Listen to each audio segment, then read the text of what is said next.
Consider for a moment the temperature of ambition.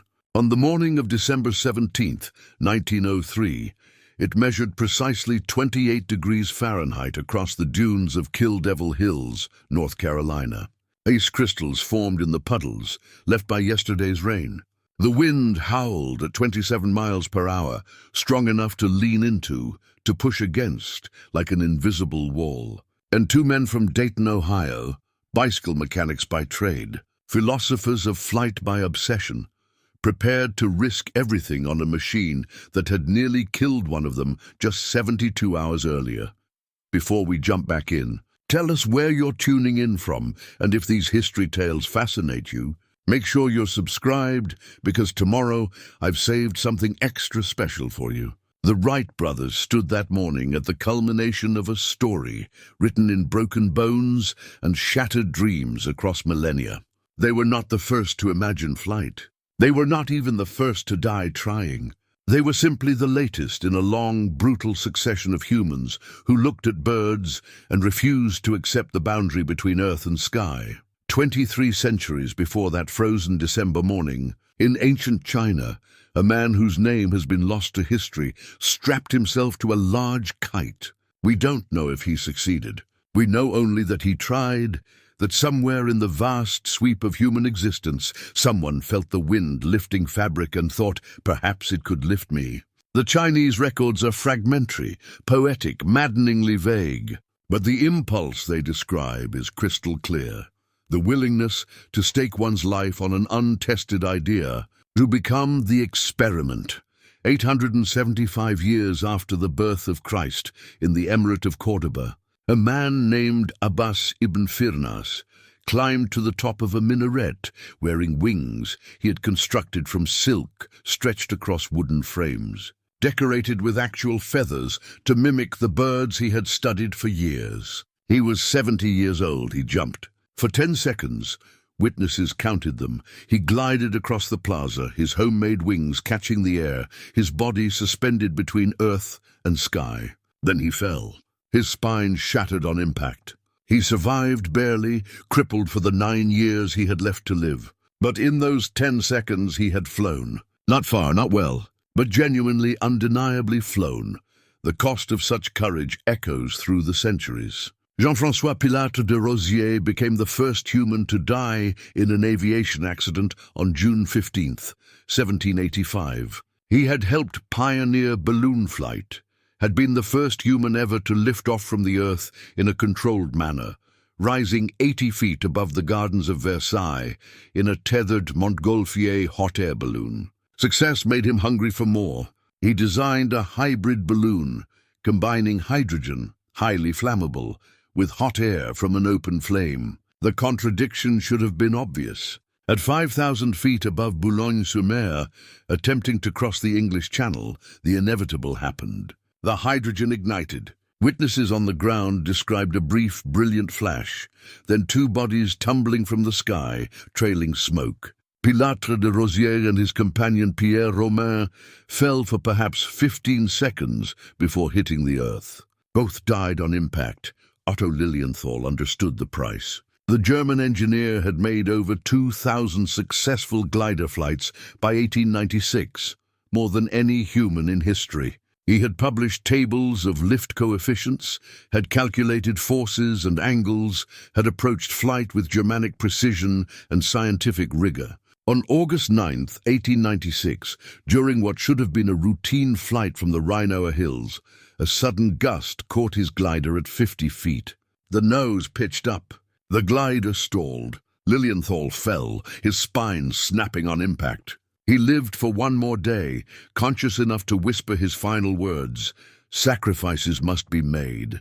By the time the Wright brothers began their experiments, the sacrifices had been substantial. Percy Pilcher, Lilienthal's British disciple, died when his glider collapsed at 30 feet in 1899. Franz Reichelt, a tailor convinced he could perfect the parachute, jumped from the Eiffel Tower in 1912 wearing his invention and cratered into the frozen ground. The list went on. a grim litany of names most people would never remember. Men who died, chasing a dream that seemed designed to kill anyone who approached it. But the ghosts that haunted Kill Devil Hills that December morning weren't all ancient history. Just 9 days earlier, on December 8th, 1903, the most respected, best-funded aviation project in America had failed spectacularly. Samuel Pierpont Langley held credentials the Wright brothers could only dream of: Secretary of the Smithsonian Institution, astronomer, physicist, recipient of $50,000 in government funding, a fortune at the time. His great aerodrome, as he called it, looked magnificent. A tandem-wing design with a 52-horsepower engine, pontoons for water takeoff, a wingspan of 48 feet. The most powerful aircraft engine ever built. The most sophisticated construction techniques available. The full backing of the United States War Department. The launch mechanism was a catapult mounted on a houseboat on the Potomac River. Charles Manley, Langley's assistant and pilot, climbed into the cockpit. The engine roared to life. The catapult released. The aerodrome surged forward, accelerated, reached the end of the launch rail, and the tail caught on the rail. The nose pitched down. The magnificent machine, product of years of research and a budget that could have built 100 Wright flyers, plunged nose first into the 40-degree water of the Potomac. Manley nearly drowned, trapped under the wreckage until rescuers pulled him free. The newspapers had a field day. The New York Times opined that flight might become possible in 1 million to 10 million years. The United States Congress, disgusted by the waste of public funds, banned further government spending on flying machines. The Wright brothers read about Langley's disaster in their workshop in Dayton. They understood the humiliation. They understood the danger. They had crashed dozens of times themselves, had felt the sickening lurch when control surfaces stopped responding, had tasted blood and sand, had learned to distinguish between impacts that bruised and impacts that fractured. Just 3 days before, on December 14th, Wilbur had won a coin toss for the first attempt with their powered machine. The flyer had surged forward on its rail, accelerated, lifted to 15 feet, then nosed up too steeply. The climb became a stall. The machine hung motionless for one terrible second, then fell. The front elevator, what we would now call a canard, the horizontal surface mounted ahead of the wings, shattered on impact. Wilbur's hand bled from splinters. The dream that had consumed 4 years of their lives and nearly every dollar they owned seemed to have died in the sand. But they hadn't quit. They had simply gone back to their camp, examined the wreckage, identified what broke and why, and begun repairs. This was their method, forged in years of systematic experimentation. Crashes weren't failures. They were data. Pain wasn't a deterrent. It was the cost of admission to the frontier. Fear was something you acknowledged and then ignored because the work was too important to abandon.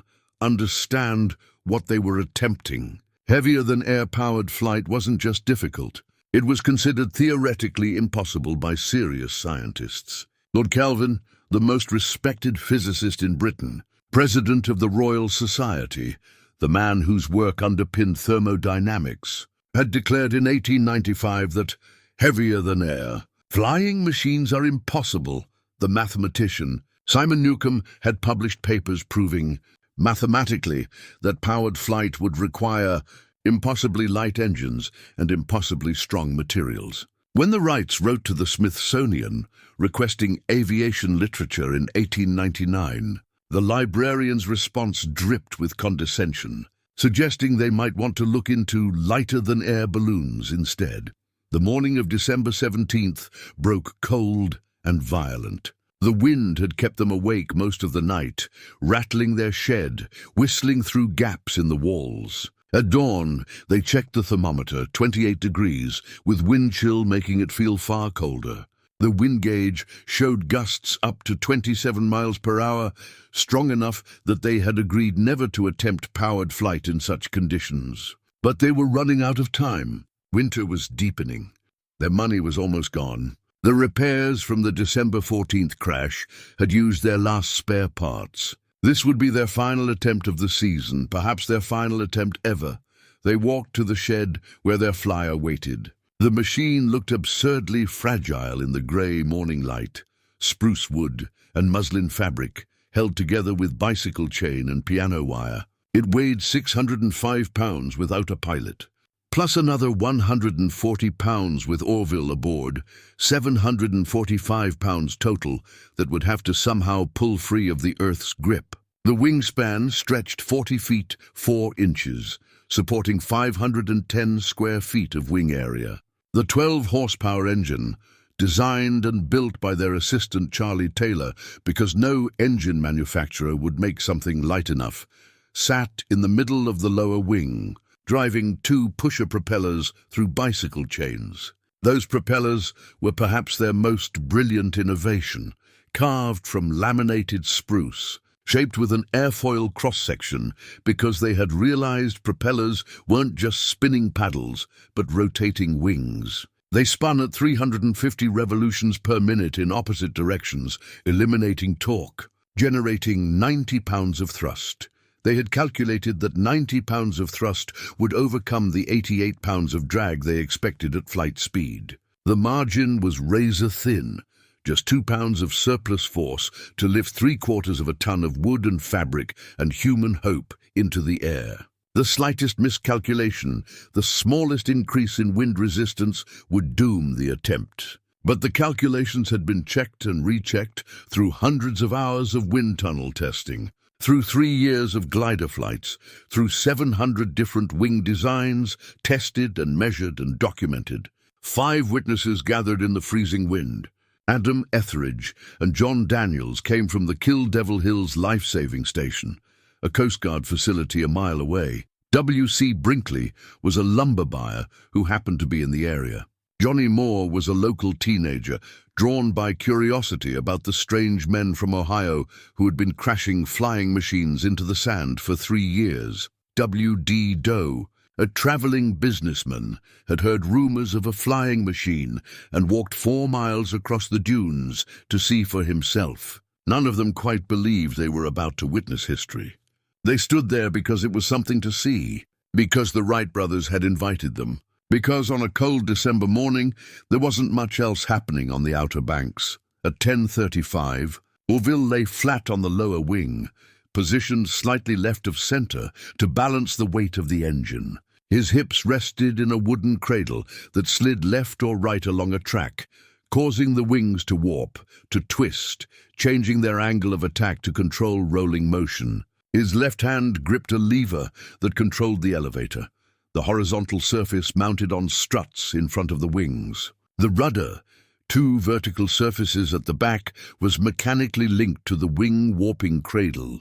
So when Orville's hips shifted to raise one wing, the rudder would turn to prevent the machine from weather-vaning into the raised wing. This was their great insight, their solution to the problem that had killed so many others. You couldn't just build a stable aircraft and hope for the best. You needed constant active control over all 3 axes of motion: pitch, roll, and yaw. You needed to fly the machine, not just ride it. The engine coughed, caught, settled into a rattling roar. The propellers blurred into invisibility. Orville signaled to Wilbur, who held the right wingtip to keep the machine balanced on the rail that would guide its takeoff. The flyer sat on a small wheeled cart resting on a 60-foot rail of 2x4s, necessary because the sand was too soft for wheels. When Orville released a wire holding the machine back, it would roll forward, accelerating until it built up enough speed for the wings to generate lift. Orville released the wire. The flyer lurched forward. Wilbur ran alongside, his damaged hand forgotten, supporting the wingtip to keep the machine tracking straight. At 40 feet down the rail, the flyer lifted. The cart fell away. The machine was flying. For 12 seconds, Orville Wright occupied a space no human had ever inhabited, suspended in powered, controlled flight, heavier than air, master of his own path through the sky. The altitude never exceeded 10 feet. The ground speed was approximately 7 miles per hour. Though relative to the 27-mile-per-hour headwind, the wings experienced 34 miles per hour of airflow, more than enough to generate the necessary lift.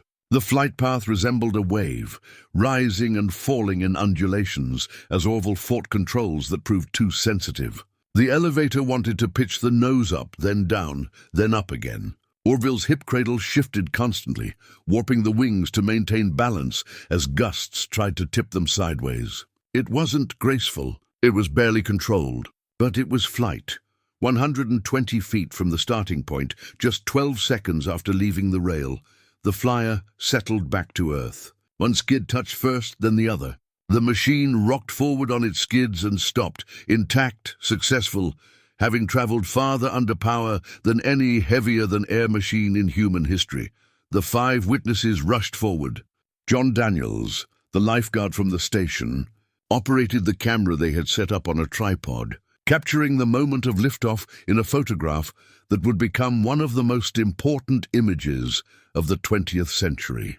The men crowded around Orville, helping him climb down from the wing, clapping his shoulders, their voices lost in the wind, but their excitement evident. They had seen it. They were witnesses to the impossible made real. But the Wright brothers weren't finished. They carried the flyer back to the starting rail. Wilbur's turn. At 11:05, Wilbur made the second flight, 175 feet in 13 seconds. Slightly longer than Orville's first attempt, the machine responding better now that they understood the control sensitivity. At 11:20, Orville flew 200 feet in 15 seconds. The machine was proving itself. The method was working. At noon, Wilbur climbed onto the lower wing for the 4th flight of the day. The wind had increased to 30 miles per hour in gusts. Every instinct said to stop, to wait for calmer conditions. But they were learning something new with each flight, gaining confidence, understanding how the machine wanted to move. Wilbur released the restraining wire. The flyer accelerated down the rail and lifted into the wind. This time, Wilbur flew. Not just straight and level, fighting for survival, but actually maneuvering. He banked left, brought the machine back to level flight, banked right, making 2 complete S-turns. The altitude reached 30 feet, terrifying, exhilarating, 3 stories above the sand. The distance stretched beyond anything they had achieved. 200 feet, 300, 400, passing the halfway point of their measured markers. 500 feet, 600. The machine was stable, responsive, proving every theory they had developed. 700 feet, 800. At 852 feet, after 59 seconds in the air, a gust hit the flyer from the side. The nose pitched up sharply. Wilbur pushed the elevator control forward, perhaps too far. The nose dropped. The front elevator struck the sand. The impact drove the machine forward and down, cracking the front elevator spar, collapsing the structure. The flyer skidded to a halt. Wilbur climbed out, inspecting the damage. The front spar was broken, a serious repair but repairable. They had flown 4 times. The longest flight had covered 852 feet in less than a minute, but that minute had proved everything they needed to prove.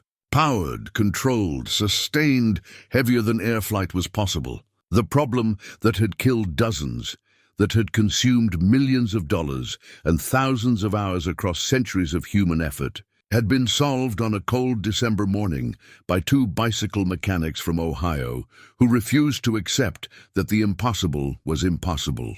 As they stood examining the damage, discussing what they had learned and what they would change for future flights, the wind suddenly intensified. A gust caught the flyer, lifting it despite the men's efforts to hold it down.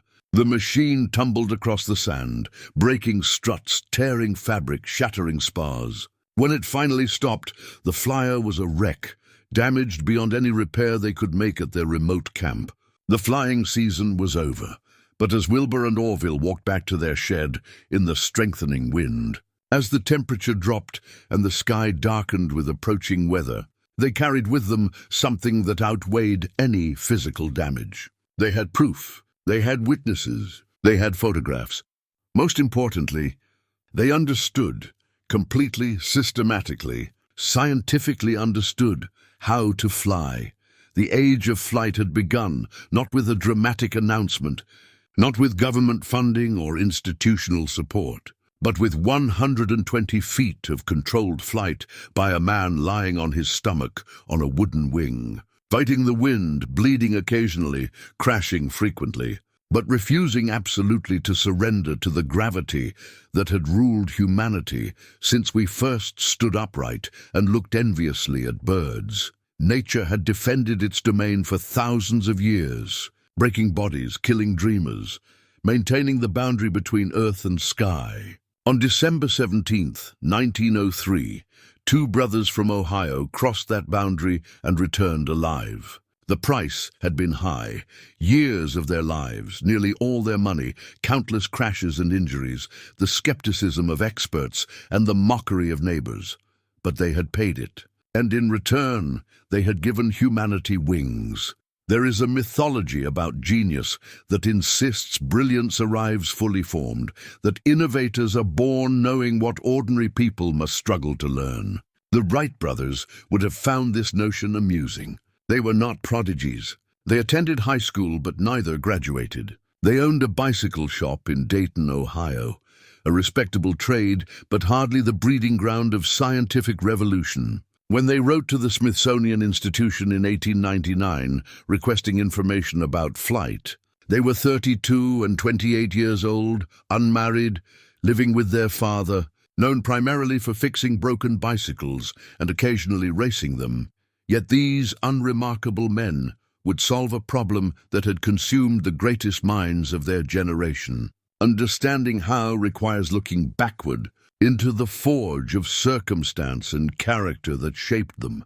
The Wright family lived at 7 Hawthorne Street in Dayton, a comfortable Victorian house with a wraparound porch and a barn out back that would eventually become their workshop. Milton Wright, their father, served as a bishop in the Church of the United Brethren in Christ, a position that required extensive travel and brought home stories from across America. Susan Wright, their mother, possessed unusual mechanical aptitude for her time. She built simple mechanical toys for her children, repaired household equipment, understood intuitively how things worked. This combination of intellectual curiosity and practical skill permeated the household. In 1878, Bishop Wright returned from a trip carrying a toy. It cost 50 cents, a significant expense for a gift. The toy consisted of bamboo struts covered with paper, powered by a rubber band, twisted tight. When you released it, the rubber band unwound, spinning a propeller, and the toy would lift into the air, hovering for a few seconds before the rubber band's energy exhausted itself. It was called a helicopter, after a French design by Alphonse Pénaud. Wilbur was 11. Orville was 7. They flew the toy until it broke, which took perhaps an hour. Then they tried to build another. Their first attempts failed. The proportions weren't right, the rubber band too weak or too strong, the propeller blades at the wrong angle. But they persisted, and eventually they succeeded in making a crude copy. Then they tried to make a bigger version, reasoning that if a small helicopter could fly, a large one could carry more weight. This failed completely. The larger version, though geometrically similar to the original, wouldn't lift at all. They didn't understand why. The principles of scale, the fact that weight increases by the cube while wing area increases only by the square, were far beyond them. But they had learned something crucial. Flight was not magic. It followed rules. If you could discover the rules, you could build machines that obeyed them. That same year, 1878, brought catastrophe. Wilbur was playing hockey on a frozen pond. A rough game, more street fighting on ice than organized sport. A player swung his stick at the puck and missed, catching Wilbur full in the face.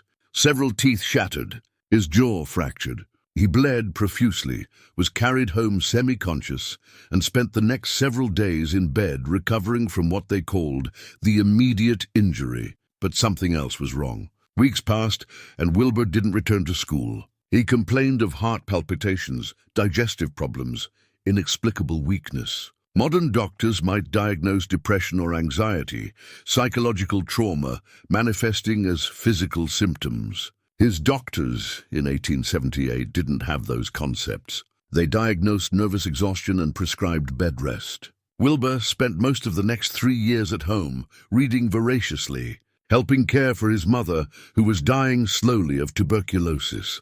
Learning patience he would later need when airfoil design number 693 failed just like the 692 before it. Susan Wright died in 1889. Wilbur was 22 and still living at home, his mysterious illness having derailed any plans for college or career. Orville, 18, had started a printing business, and Wilbur joined him.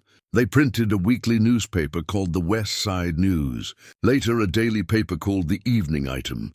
Both ventures failed, not dramatically but gradually. Subscribers drifting away, advertising revenue insufficient to sustain publication. The brothers were competent printers, but indifferent businessmen and mediocre editors. In 1892, they closed the newspaper and opened a bicycle shop instead. The timing was perfect. America was experiencing a bicycle craze. The invention of the safety bicycle, with equal-sized wheels and pneumatic tires, had transformed cycling from a dangerous sport for daredevils into popular transportation for millions. The Wright Cycle Company sold, rented, and repaired bicycles. By 1896, they were manufacturing their own models, the Van Cleve and the St. Clair, named after Ohio pioneers. The bikes sold for $65 to $100, expensive but well made, each one hand-assembled to exacting standards. Working with bicycles taught them principles they didn't yet know they needed. A bicycle is inherently unstable. It wants to fall over. Keeping it upright requires constant, tiny corrections by the rider. Forward motion creates stability through gyroscopic forces in the wheels, and through the rider's ability to make continuous adjustments. The brothers absorbed this lesson. Stability and control are not the same thing. A bicycle that couldn't be steered would fall over no matter how perfectly balanced. Control matters more than inherent stability. They also learned precision. A bicycle chain off by one link length won't run smoothly. A wheel out of true by 1/8 of an inch wobbles unacceptably. Bearings must be packed just right. Too loose and they rattle, too tight and they bind. The brothers developed what Orville would later call a certain mechanic's intuition, the ability to hear when something wasn't right, to feel improper alignment in their hands, to know without measuring that a part wouldn't work. This intuition would prove invaluable when building aircraft, where a propeller shaft bent by 1 degree could destroy efficiency, where wing fabric tensioned improperly could change airfoil shape enough to kill the pilot. Their partnership functioned strangely. They didn't divide work, Wilbur designs, Orville builds, but rather attacked problems together, often arguing ferociously. Catherine Wright, their sister, later recalled that they would get into terrible arguments about the machines, shouting at each other something awful. Then they would go silent for hours, thinking. Then they would switch positions and argue just as fiercely for what the other had been saying. They were testing ideas through combat, each brother playing devil's advocate, refusing to accept anything that couldn't withstand assault from every angle. In 1896, Otto Lilienthal died in his glider crash. The news reached Dayton several weeks later. Wilbur read the account in a magazine and showed it to Orville. They discussed it in their shop between customers, turning over the question of why Lilienthal had failed. The German engineer had made over 2,000 successful flights. He understood gliders better than anyone alive, yet a gust of wind had killed him. This suggested the problem wasn't knowledge but control. Lilienthal's gliders were designed to be inherently stable, hanging from fixed wings while the pilot shifted his weight below. When conditions exceeded the design's stability margin, the pilot had no way to recover. The brothers began collecting everything written about flight. The Smithsonian sent them pamphlets by Samuel Langley, Octave Chanute, and Lilienthal himself. They read about Sir George Cayley, the English baronet, who had invented the basic configuration of fixed-wing aircraft back in 1804. They studied the work of Horatio Phillips, who had tested hundreds of wing shapes and published lift tables. They absorbed James Mean's Epitome of the Aeroplane, Chanute's Progress in Flying Machines, even Leonardo da Vinci's centuries-old notebooks with their ornithopter designs. and they discovered that the experts didn't agree on fundamentals. Published data contradicted itself. Lilienthal's lift tables gave different values than Phillips. The Smeaton coefficient, a number used to calculate air pressure at different speeds, ranged from 0.003 to 0.006, depending on which authority you consulted. This should have been a settled question, established through careful experiment decades earlier. But it wasn't. The entire field of aeronautics rested on a foundation of assumptions, rough estimates, and data that nobody had properly verified. In May of 1899, Wilbur made a small toy to test an idea. He took an empty inner tube box, a long rectangular box made of thin cardboard. He removed the ends, leaving a rectangular tube about 1 inch by 2 inches and 12 inches long. Then he twisted it, holding one end fixed while rotating the other, creating a helical shape. When he held it at an angle to the breeze from an electric fan in their shop, it generated lift. More importantly, when he changed the angle of twist on one side versus the other, it generated different amounts of lift on each side. The twisted box was a wing that could change its shape. This was the birth of wing warping, the Wright brothers' solution to lateral control. Birds didn't just flap their wings. They twisted them, changing the angle of attack at different points along the span. A wing generating more lift on one side would rise, banking the aircraft. If you could warp wings deliberately, you could control roll. Combined with a movable surface to control pitch, up and down motion of the nose, you would have a controllable flying machine. In July, Wilbur wrote to Octave Chanute, the most respected aeronautical engineer in America. He expressed interest in mechanical flight dating back to childhood construction of various flying machines. The letter detailed his thinking about control versus stability, his concerns about existing data, his plans to build a glider to test wing warping. Chanute responded encouragingly but skeptically. Many people had theories about flight. Very few built actual machines. The Wright brothers built their first flying machine in August of 1899. It wasn't large enough to carry a person, just a biplane kite with a 5-foot wingspan. They took it to a field outside Dayton and flew it like a kite, using 4 control lines. 2 controlled wing warping, twisting the wings to bank left or right. 2 controlled the horizontal tail surface, pitching the nose up or down. The kite flew. More importantly, it responded to controls. When they twisted the wings, it banked. When they adjusted the tail, it climbed or descended. The principles worked, but a kite wasn't an aircraft. To truly test their ideas, they needed a glider large enough to carry a person. This meant building something substantial. Wings with over 150 square feet of surface area, weighing at least 50 pounds, requiring careful construction and considerable expense. More problematically, it required a place to fly, somewhere with steady winds and soft landing surfaces, somewhere far from Dayton, where a spectacular crash wouldn't become local entertainment.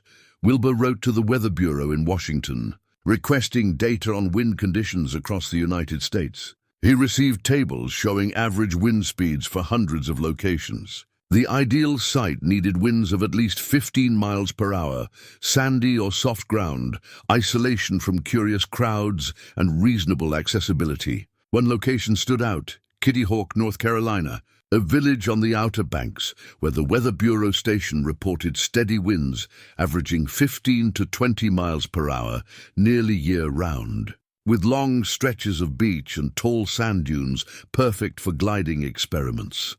In September 1900, Wilbur traveled to Kitty Hawk alone, bringing a glider disassembled into sections that could be shipped by rail. Orville would join him later after finishing obligations at the bicycle shop. What Wilbur found at Kitty Hawk was isolation more complete than he'd imagined. The village consisted of perhaps 50 residents, mostly fishermen and surfmen from the life-saving service. The nearest town of any size, Elizabeth City, lay 30 miles away across Albemarle Sound.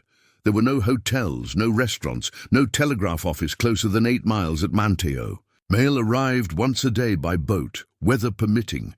The surfmen at the Kill Devil Hills life-saving station became their first allies. Bill Tate, the postmaster and a fisherman, offered the brothers space to camp near his property. John Daniels, Adam Etheridge, and the other surfmen helped with launches and recoveries, curious about these strange northerners who had come to throw themselves off sand dunes. The brothers set up a tent for living quarters and a wooden shed for their glider. The tent leaked. Sand infiltrated everything, their food, their bedding, their tools. Mosquitoes descended in clouds so thick that sleeping required complete coverage under netting. The isolation was profound. Days would pass without seeing anyone except each. Other and occasional visits from the surfmen. Their first glider of 1900 had a wingspan of 17 feet 5 inches and weighed about 50 pounds empty. They began by flying it as a kite, testing control responses, measuring lift at different wind speeds. Then Wilbur lay prone on the lower wing, the position they had chosen to minimize drag, and made short glides down the dunes. The glider flew, but something was wrong. It generated less lift than Lilienthal's tables predicted, much less. At the wind speeds, where it should have been soaring, it barely maintained altitude. They flew for several weeks, making dozens of glides, carefully noting wind speed, glide angle, and distance covered. The data was consistent. The glider generated only about 1/3 the lift that Lilienthal's published coefficients suggested it should. Either their construction was fatally flawed, or Lilienthal's data was wrong. Given that Lilienthal had made 2,000 successful flights before his death, the brothers suspected their construction. They returned to Dayton in October, discouraged but determined. The 1901 season brought a larger glider with longer wings and increased surface area. Surely more wing area would generate more lift. They returned to Kill Devil Hills in July, erected their shed and tent, and began testing. The new glider performed worse than the first. It lifted even less than predicted, and worse, it exhibited dangerous behavior. In certain conditions, it would suddenly nose up, lose flying speed, and drop like a stone, what they later termed a stall. When gliding in crosswinds, it would occasionally slip sideways despite their control inputs. A terrifying sensation as the ground rushed up at an unexpected angle. On August 8, 1901, Wilbur experienced the crash that almost ended their experiments. He was gliding from a dune about 100 feet high, their tallest launch point yet. The glider lifted smoothly, flying straight and level at about 20 miles per hour. Then a gust hit from the side. The glider began to slip, one wing dropping. Wilbur shifted his hips in the cradle, warping the wings to raise the dropping side. The wing rose, but the glider didn't bank. It continued sliding sideways while now level. Another gust hit. The nose pitched up sharply. Wilbur pushed the elevator control forward. Nothing happened. The glider hung motionless for perhaps 1 second, fully stalled, 70 feet above the sand. Then it fell. Wilbur later wrote that he had time for 3 distinct thoughts during the fall. First, that he was about to die. Second, that at least the death would be quick. Third, that he should try to land flat to distribute the impact. The glider hit nose first, driving downward at perhaps 30 miles per hour. The front elevator crumpled. Wilbur's body passed completely through the top wing, tearing fabric and snapping struts. He hit the sand face first, his body coming to rest in a tangle of broken wood and torn muslin. The surfmen who witnessed it ran to help, certain they were about to pull a corpse from the wreckage. Wilbur stood up. His face was covered in blood from a split lip and a braided nose. His ribs ached where he'd hit a strut. His hands were full of splinters. But nothing was broken. He was furious, not at the glider, but at his own ignorance. Something fundamental was wrong with their understanding. The glider should have responded to controls. It didn't. That meant their theory was incomplete. They spent the evening analyzing what had happened, reconstructing the sequence of events, drawing diagrams in the sand. The problem seemed to involve the relationship between wing warping and drag. When you warp the wings to raise one side, you increase the angle of attack on that wing, which increased lift but also increased drag. The increased drag on the raised wing would slow that side down, causing the aircraft to yaw, to rotate horizontally toward the raised wing, counteracting the desired bank. This was why the glider had slid sideways instead of banking properly. They needed something to counteract this adverse yaw. They needed a rudder, but not a fixed rudder. A fixed vertical surface would provide weather-vane stability, but wouldn't solve the control problem. They needed a movable rudder connected to the wing warping mechanism, so that when the wings warped to bank left, the rudder would turn left as well, coordinating the turn. This was the insight that would eventually make controlled flight possible. Not just one control surface for each axis of motion, but coordinated control where banking and yawing worked together. They didn't have time to implement this change during the 1901 season. Orville needed to return to Dayton to manage the bicycle shop. They packed up the glider, left their shed standing for the next season, and traveled home with more questions than answers. On the train ride back, Wilbur told Orville that man would not fly for 50 years. The problems seemed insurmountable. Every solution created new problems. The published data was clearly wrong, but they had no way to determine the correct values. They were bicycle mechanics challenging the work of trained scientists and engineers, and the evidence suggested the scientists might be right. Flight might simply be impossible for anyone who wasn't a bird. But returning to Dayton, to the familiar work of assembling bicycles and fitting chains, felt like surrender. They had tasted something at Kill Devil Hills, felt the strange sensation of air passing beneath wings, experienced the moment when a machine lifts from Earth and becomes something else. They couldn't let it go. In autumn of 1901, they built a wind tunnel in their bicycle shop. The device was absurdly simple. A wooden box 6 feet long and 16 inches square, with a fan at one end powered by the shop's engine. The fan generated winds up to 27 miles per hour through the tunnel. Inside, they mounted balances, devices for measuring forces, built from hacksaw blades and bicycle spokes. The balances could measure lift and drag to an accuracy of about 1/50th of a pound. Total cost, $10.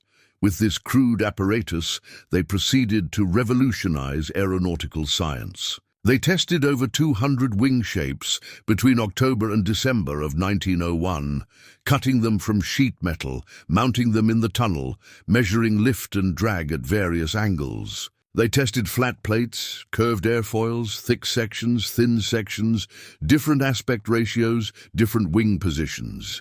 Each test took about 15 minutes. Each test generated numbers they carefully recorded in notebooks. After 200 tests, patterns emerged.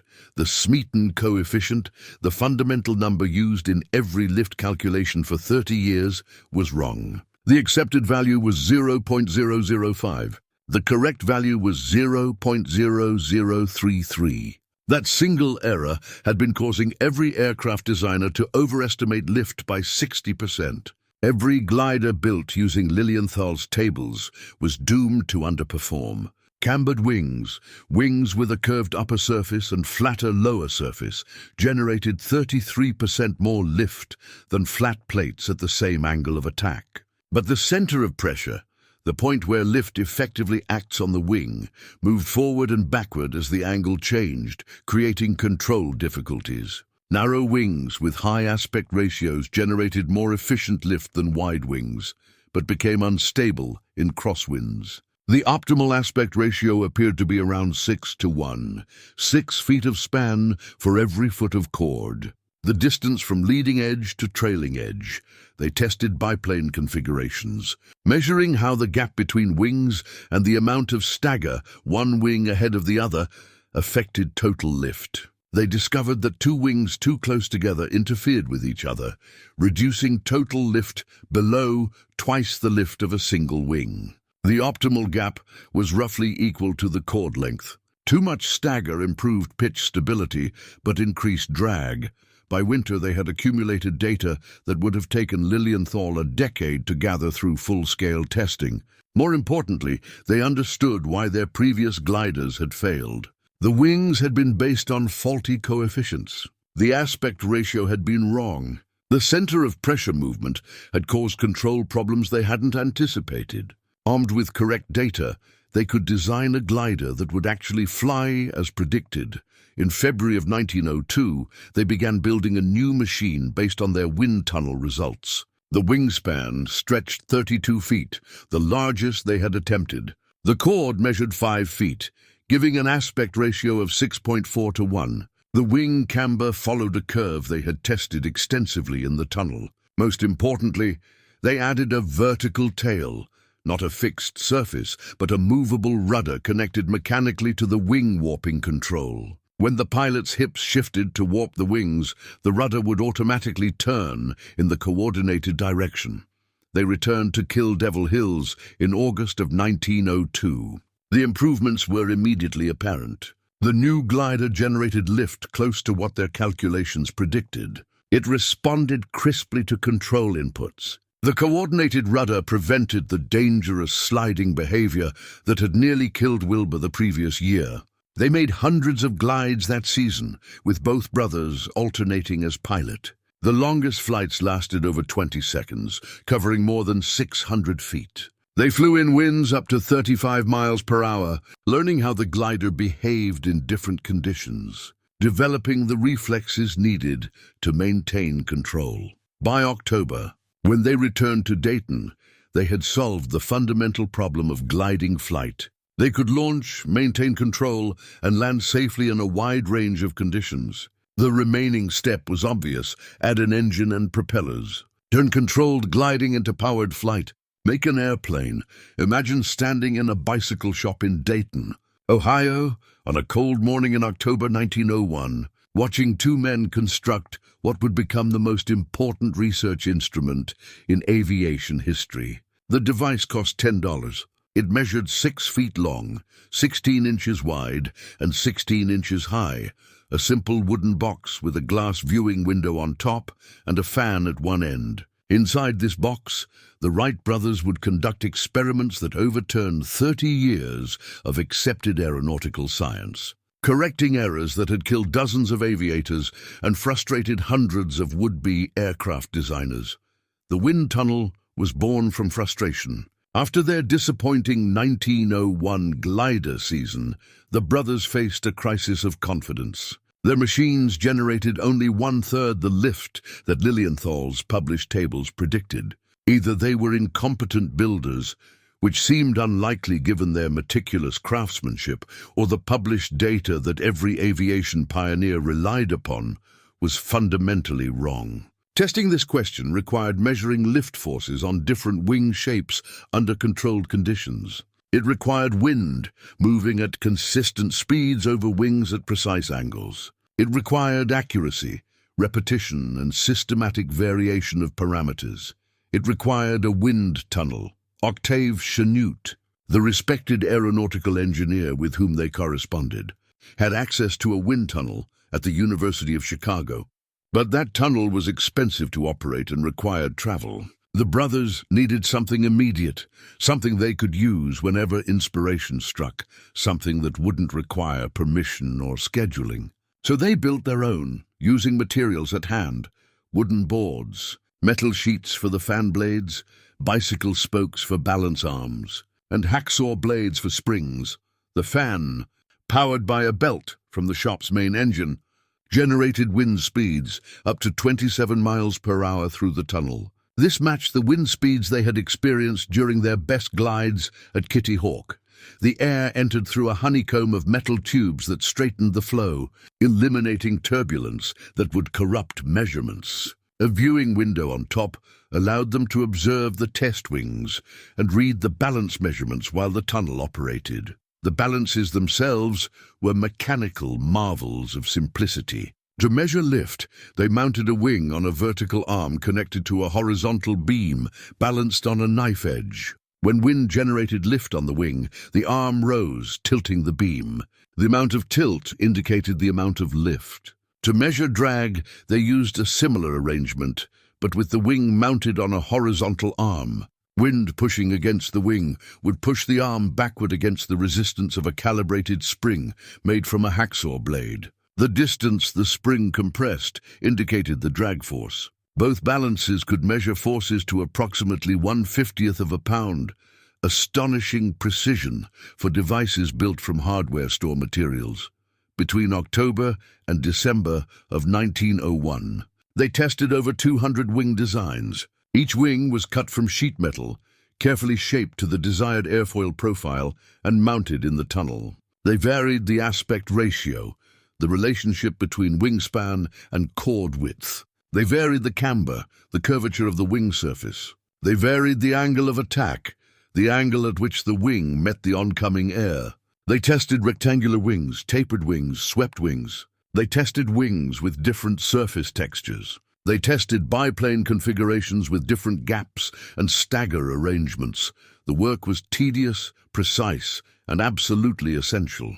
Each test required mounting the wing, starting the fan, allowing airflow to stabilize, reading the balances, recording the measurements, stopping the fan, and dismounting the wing. 15 minutes per test minimum. With over 200 tests, that meant 50 hours of actual testing, plus hundreds of additional hours, cutting wing shapes, analyzing data, and arguing about what the results meant. What they discovered revolutionized aviation. The Smeaton coefficient, published in 1752 by John Smeaton and used by every aeronautical researcher since, was wrong. Smeaton had measured the force of wind on flat plates and calculated that air moving at 1 mile per hour exerted a pressure of 0.005 pounds per square foot. This number was fundamental to every lift calculation. If you wanted to know how much lift a wing would generate at a given speed, you multiplied the wing area by the square of the velocity by the Smeaton coefficient, by the lift coefficient of your particular wing shape. The Wright brothers wind tunnel revealed that the correct value was 0.0033, 34% lower than Smeaton's number. This meant that every aircraft designer using Smeaton's coefficient was overestimating their lift by 60% when accounting for all the factors in the lift equation. A wing expected to lift 100 pounds would actually lift only 62 pounds. This single error explained why so many aircraft had failed to fly, why Lilienthal's gliders, barely adequate with him piloting at 140 pounds, would have been death traps for heavier pilots, why the Wright brothers' own early gliders had performed so miserably. Consider the magnitude of this discovery. For 150 years, the foundation of aeronautical calculation had been wrong, and nobody had caught it. The world's most respected scientists and engineers had all used the same flawed number, never thinking to verify experimentally whether Smeaton's original measurement was accurate. The Wright brothers, with their $10 wind tunnel in a bicycle shop, had corrected a fundamental error in physics that had persisted for a century and a half. But they didn't stop with correcting Smeaton. They proceeded to map the entire landscape of wing design with systematic thoroughness. They discovered that cambered wings with a curved upper surface and flatter bottom, generated 33% more lift than flat plates at the same angle of attack. The optimal camber, the one that produced the most lift with the least drag, had a maximum thickness of about 1/12 the chord length, located approximately 1/3 back from the leading edge. They discovered that aspect ratio profoundly affected efficiency. A narrow wing with a span 6 times its chord generated more lift per square foot of area than a wide wing with a span only twice its chord. But high aspect ratios came with penalties. Structural weight increased, crosswind stability decreased, and beyond a ratio of about 8:1, the efficiency gains diminished. The sweet spot appeared to be between 6:1 and 7:1, a ratio that would become standard for aircraft design. They discovered that the center of pressure, the point where lift effectively acts on the wing, didn't stay in one place. As the angle of attack changed, the center of pressure moved forward and backward along the chord. On a flat plate, the movement was extreme and unpredictable. On a properly cambered wing, the movement was smaller and more regular, but still significant enough to affect control. This explained the pitching behavior they had experienced with their gliders. As airspeed changed, the balance point of the wings shifted. requiring constant elevator adjustments to maintain level flight. They discovered that biplane configurations required careful optimization. Two wings placed too close together interfered with each other aerodynamically. The lower wing flew in disturbed air from the upper wing, and the upper wing's airflow was affected by the presence of the lower wing. The result was that two wings close together generated less than twice the lift of a single wing. The optimal gap between wings was approximately equal to the chord length. At this spacing, the two wings generated about 1.9 times the lift of a single wing. Not perfect, but close enough to justify the structural advantages of the biplane configuration. The stagger, the fore and aft position of the upper wing relative to the lower, also mattered. No stagger produced maximum lift, but poor longitudinal stability.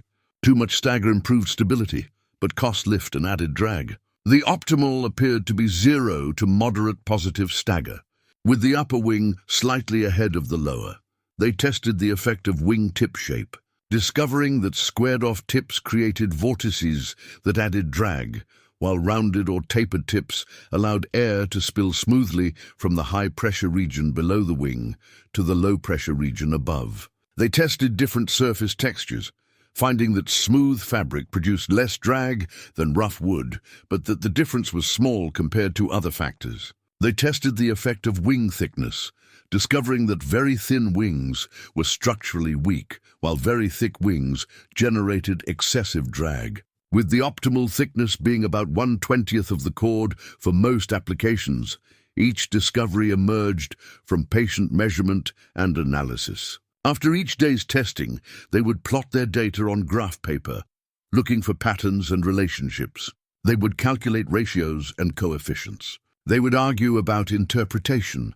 Wilbur might see a trend that Orville dismissed as measurement error, then an additional test would prove one or the other correct. The process was slow, methodical, undramatic, but it worked. By the end of December 1901, they possessed accurate data on wing performance that had never existed before in aviation history. Armed with this data, they could design aircraft with confidence. No more guessing whether a wing would generate sufficient lift. No more surprises when a glider performed nothing like the calculations predicted. They could calculate required wing area for a given weight, select an appropriate aspect ratio for their structural constraints, choose a camber that balanced lift against control issues, and predict with reasonable accuracy how the machine would perform. In February of 1902, they began designing a new glider, incorporating their wind tunnel discoveries. The process started with requirements. The glider needed to carry 165 pounds, the weight of the pilot plus the machine's structure, in winds of 15 to 20 miles per hour. Using their corrected lift coefficients, they calculated that they needed approximately 300 square feet of wing area. With an aspect ratio of 6:1 and a biplane configuration, that meant each wing should be 32 feet long and 5 feet wide. Separated by a gap of 5 feet, they selected their best-performing airfoil shape from the wind tunnel tests, a cambered section with maximum thickness of 1/12 the chord, positioned 1/3 back from the leading edge. They calculated that, at an angle of attack of 3 degrees and an airspeed of 23 miles per hour, the wings would generate 190 pounds of lift, enough to support the glider with a comfortable margin. The vertical tail would be double-surfaced, with an area of approximately 12 square feet, enough to provide yaw control without creating excessive drag. They mechanically linked it to the wing warping control so that banking and turning would be coordinated, preventing the dangerous sliding behavior they had experienced with their earlier gliders. The front elevator would have an area of 15 square feet, providing pitch control. They positioned it ahead of the wings, a canard configuration, because this placement made the aircraft inherently less stable but more controllable. An unstable aircraft responds quickly to control inputs but requires constant pilot attention. A stable aircraft resists control inputs but can fly hands-off. The brothers chose controllability over stability, reasoning that an alert pilot with good controls could handle instability. But no amount of inherent stability would help a pilot with inadequate controls. Construction began in March. The wing ribs, the curved wooden pieces that gave the wings their airfoil shape, were made from ash, steamed and bent to the precise curve they had determined in the wind tunnel. Each rib was identical to 1/8 of an inch, cut using templates. The spars, the main lengthwise structural members, were made from spruce, selected for straight grain and lack of knots. Every piece of wood was inspected carefully. A hidden flaw could cause structural failure mid-flight. The fabric covering was unbleached muslin, sewn into panels and stretched tightly over the wooden framework. The brothers sewed many of the seams themselves, discovering that fabric under tension behaved differently than fabric hanging loose. It needed to be cut and sewn to accommodate the stretch. Too tight and the fabric would distort the ribs. Too loose and it would flutter in flight, changing the airfoil shape. The wire cross-bracing that held the wings rigid used piano wire, chosen for its strength and stiffness. Each wire was cut to precise length and tensioned carefully.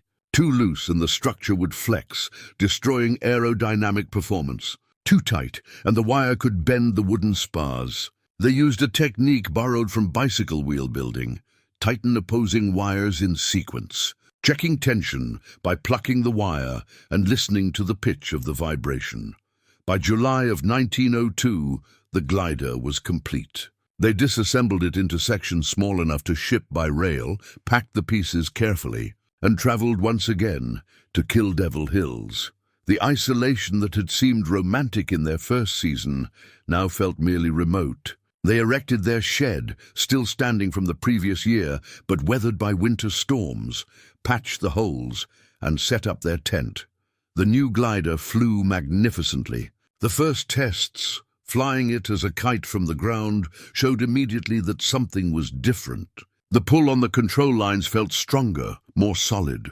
The glider climbed steeply in winds that would barely have lifted their previous machines. When they measured the angle of the flying wires, the wires connecting the kite to the ground, they could calculate the actual lift being generated. It matched their predictions almost exactly.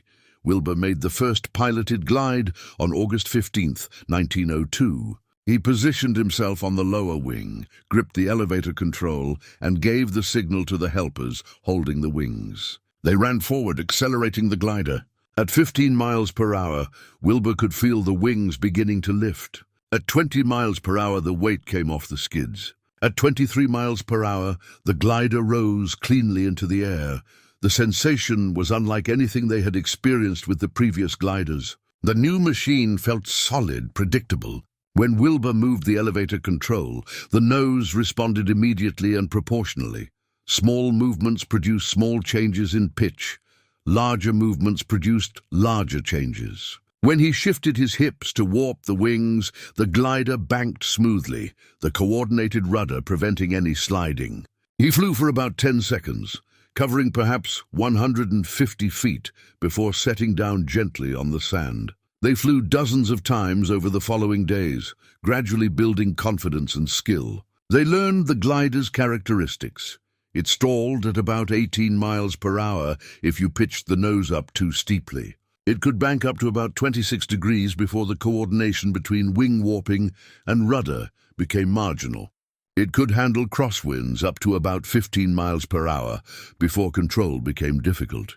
In a strong, steady wind of 25 miles per hour, it could maintain altitude indefinitely, soaring like a gull. The longest flights that season exceeded 26 seconds in the air, covering more than 600 feet. These weren't simple straight glides, but actual maneuvering flights, banking left, returning to level, banking right, climbing and descending, responding to gusts and shifts in wind direction. They were flying, truly flying, with the kind of control that had eluded every previous aviation experimenter. But flying in the air revealed problems that wind tunnel testing couldn't predict. The wing warping control sometimes produced unexpected results. When banking steeply, the lower wing, moving faster through the air as it swung to the outside of the turn, would sometimes generate more lift than the higher wing, causing the bank angle to increase when they wanted it to decrease. This reverse control happened unpredictably, usually during steep banks in gusty winds. It was dangerous. If the bank angle increased beyond about 45 degrees, recovery became difficult. They also discovered a phenomenon they called well digging. When landing, if the front skids touched first, while the glider still had significant forward speed, they would dig into the sand, causing the glider to nose over violently. The solution was to land with the nose slightly high, letting the rear skids touch first. But this required precise timing and speed control. Land too slowly with the nose high, and you would stall and drop hard. Land too fast with the nose high, and you would balloon back into the air. On September 19th, Orville experienced the most violent crash of the season. He was gliding from the 90-foot-high Big Hill dune in a 20-mile-per-hour wind. The flight began normally, clean launch, steady glide, good speed. Then at about 70 feet altitude, Orville initiated a left bank to avoid drifting over rough terrain. He shifted his hips left, warping the wings. The left wing rose as expected, but then a gust hit the raised wing, increasing its speed and lift even more. The bank angle steepened from 15 degrees to 30 degrees in less than a second.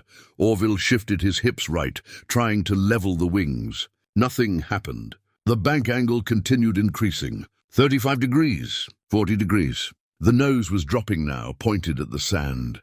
45 degrees. Orville was hanging sideways on the wing, held only by friction from his prone position and his grip on the elevator control. 50 degrees. The glider was fully committed to a spiral now, banking steeply, nose down, turning tighter and tighter. He pushed the elevator control forward, trying to speed up and gain control authority. The nose dropped more. The spiral tightened. The ground was rushing up at a terrible rate. Orville pulled the elevator back sharply, trying to flare for landing. The nose came up slightly, but the bank angle was still 40 degrees when the left wing hit the sand. The impact was devastating. The left wing crumpled, ribs shattering, fabric tearing. The force spun the glider, driving it sideways and forward. The front elevator struck next, collapsing completely. Orville's body was thrown forward and to the left, his shoulder hitting a strut, his ribs compressing against the wing spar. The glider tumbled once, completely inverted, then came to rest on its side in a cloud of sand. Wilbur and the helpers ran to the wreck, terrified of what they would find. They found Orville conscious, pinned under broken pieces of wing, bleeding from a cut on his forehead, but trying to free himself. They lifted the wreckage off him carefully. He stood up slowly, testing his limbs. His left shoulder throbbed, ligaments torn, they later determined, though nothing broken. His ribs ached but weren't fractured. His head hurt, but he wasn't concussed. He had survived what should have been a fatal crash. That evening, after repairing what could be repaired and cataloging what needed to be rebuilt, they analyzed the crash. The reverse control problem was more serious than they had realized. When banking steeply, especially in gusty conditions, the pilot could lose the ability to level the wings. The wing warping that should raise the lower wing would instead lower it more. The glider would enter what pilots would later call a graveyard spiral, a descending turn that tightened continuously until ground impact. The solution, they realized, lay in better coordination between the wing warping and the rudder. The rudder they had added was mechanically linked to the wing warping, moving automatically. But perhaps it needed to move more, or in a different pattern. Perhaps the pilot needed independent control of the rudder, able to adjust it separately from the wing warping to compensate for different flight conditions. They modified the glider, making the rudder control independent. Now the pilot could warp the wings with hip movements and control the rudder with a different input. Eventually, they would use a heel movement on a simple bar, but initially they tried hand controls. The modification worked. With independent rudder control, the pilot could prevent or correct the reverse control problem by applying more rudder input during steep banks. By October, when they packed up for the season, they had made nearly 1,000 glides with the 1902 glider. the most extensive flight testing program in aviation history to that point. They had experienced 32 crashes, significant enough to require repairs, each one documented with notes on wind conditions, control positions, and damage sustained. They had developed reflexes and skills that no other humans possessed, the ability to sense and correct developing problems before they became critical, to coordinate multiple control inputs smoothly, to land safely in difficult conditions. Most importantly, they had proven that their wind tunnel data was accurate. The glider performed almost exactly as their calculations predicted. The lift coefficients were correct. The drag estimates were correct. The stability characteristics matched their analysis. They could design an aircraft on paper, build it, and have confidence it would fly as intended. The final step was obvious. They had mastered gliding flight. They had proven their control system worked. They had accurate aerodynamic data. What remained was to add power, an engine and propellers that could sustain flight without needing wind or slopes. They needed to build an airplane, but this presented an entirely new set of problems. An engine meant weight, at least 100 pounds for any engine powerful enough to be useful. Propellers were rotating wings, but nobody had ever designed propellers using airfoil theory. Would the same principles from their wing testing apply? How fast should propellers spin? How large should they be? Should they push from behind or pull from in front? And most fundamentally, how much power would they need? They could calculate the drag of their glider at various speeds. Power required equals drag times velocity. But adding an engine and propellers would increase the drag. How much? They could estimate, but estimates might be fatally wrong. Too little power, and the machine would never leave the ground. Too much power meant unnecessary weight. They spent the winter of 1902 to 1903 answering these questions, using the same methodology that had served them so well, systematic analysis. Wind tunnel testing, careful calculation, and heated arguments. The wind tunnel that had unlocked the secrets of wing design would now reveal the secrets of propeller design, and in doing so, would finally give humanity the gift that had been sought for millennia, the gift of powered flight. There are places on Earth that seem designed to test human resolve, landscapes so hostile that merely surviving becomes an achievement. The Outer Banks of North Carolina in the early 1900s was such a place, a narrow ribbon of sand separating the Atlantic Ocean from the sounds and marshes of the mainland, exposed to wind and weather from every direction, isolated by miles of roadless dunes and treacherous water. The Wright brothers chose it specifically for its wind and sand. They discovered it also offered mosquitoes, floods, storms, bone-chilling cold, suffocating heat, and a solitude so complete that injury or illness could easily prove fatal. The village of Kitty Hawk in 1900 consisted of perhaps 50 souls, mostly families of fishermen and surfmen from the life-saving service. There was no doctor within a day's travel, no telegraph closer than 8 miles, no railroads, just tracks through sand that horses and wagons navigated with difficulty. Supplies arrived by boat from Elizabeth City, 30 miles across Albemarle Sound, and only when weather permitted. In winter, boats might not run for weeks. The nearest town of any size was Norfolk, Virginia, a journey of over 100 miles that required multiple boat trips and a train connection. The Wright brothers' camp lay 4 miles south of Kitty Hawk Village, near the Kill Devil Hills life-saving station. They lived in a tent initially, later building a wooden shed that served as both workshop and shelter. The tent leaked when it rained. Sand infiltrated everything, their food, their bedding, their tools, their clothing. In summer, temperatures inside the tent exceeded 100 degrees Fahrenheit by midday. In winter, water froze solid in their wash basin. The wind never stopped, a constant presence that howled around their shelter and sand-blasted any exposed skin. The mosquitoes of the Outer Banks achieved legendary status in the brothers' letters home. In late summer and fall, they descended in clouds so thick that breathing meant inhaling them. The brothers slept under netting, worked in gloves and head nets, and still woke each morning covered in welts. Orville wrote to Catherine that the mosquitoes arrived in military formation, one army replacing another every hour, and that they had developed a preference for certain types of blood, his apparently being the most delectable. Wilbur, more stoic, simply noted that the insects made sleep difficult and work sometimes impossible. In September of 1900, their first season, a storm struck that nearly ended their experiments before they began. The brothers had erected their tent and assembled their glider when the weather turned. Wind that had been steady at 20 miles per hour suddenly gusted to 75. Rain came horizontally, driven by wind that felt solid. The tent fabric snapped and tore. The ropes holding the tent pulled their stakes from the sand. Wilbur and Orville threw themselves on the tent, holding it down with their body weight while the storm raged around them. For 3 hours they clung to the tent, shouting to be heard over the wind, drenched and freezing, while their camp disintegrated around them. Their water barrels blew away, their tools scattered across half a mile of beach. Pieces of their glider, not yet fully assembled, tumbled past in the wind. When the storm finally passed, they found themselves lying on wet sand, the tent reduced to shreds, exhausted and miserable. They spent the next 2 days searching for their scattered equipment. They found most of it damaged but repairable.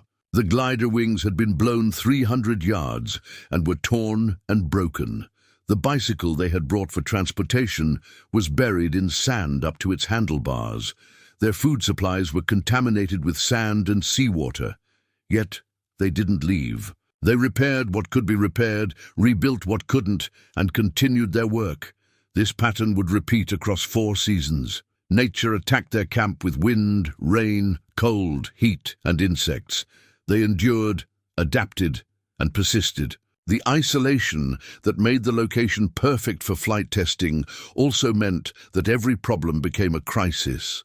When Orville developed a fever in October of 1900, probably from mosquito-borne illness, they had no medicine beyond what they had brought from Dayton. He lay in the tent for 3 days, delirious, while Wilbur bathed his forehead with seawater and waited helplessly. The fever broke on the 4th day. Had it not, Wilbur would have faced a nightmarish choice: attempt to transport his dying brother by boat to Elizabeth City, a journey that might kill him, or watch him die in their tent. The camp diet consisted mainly of canned goods and whatever they could cook over a small stove.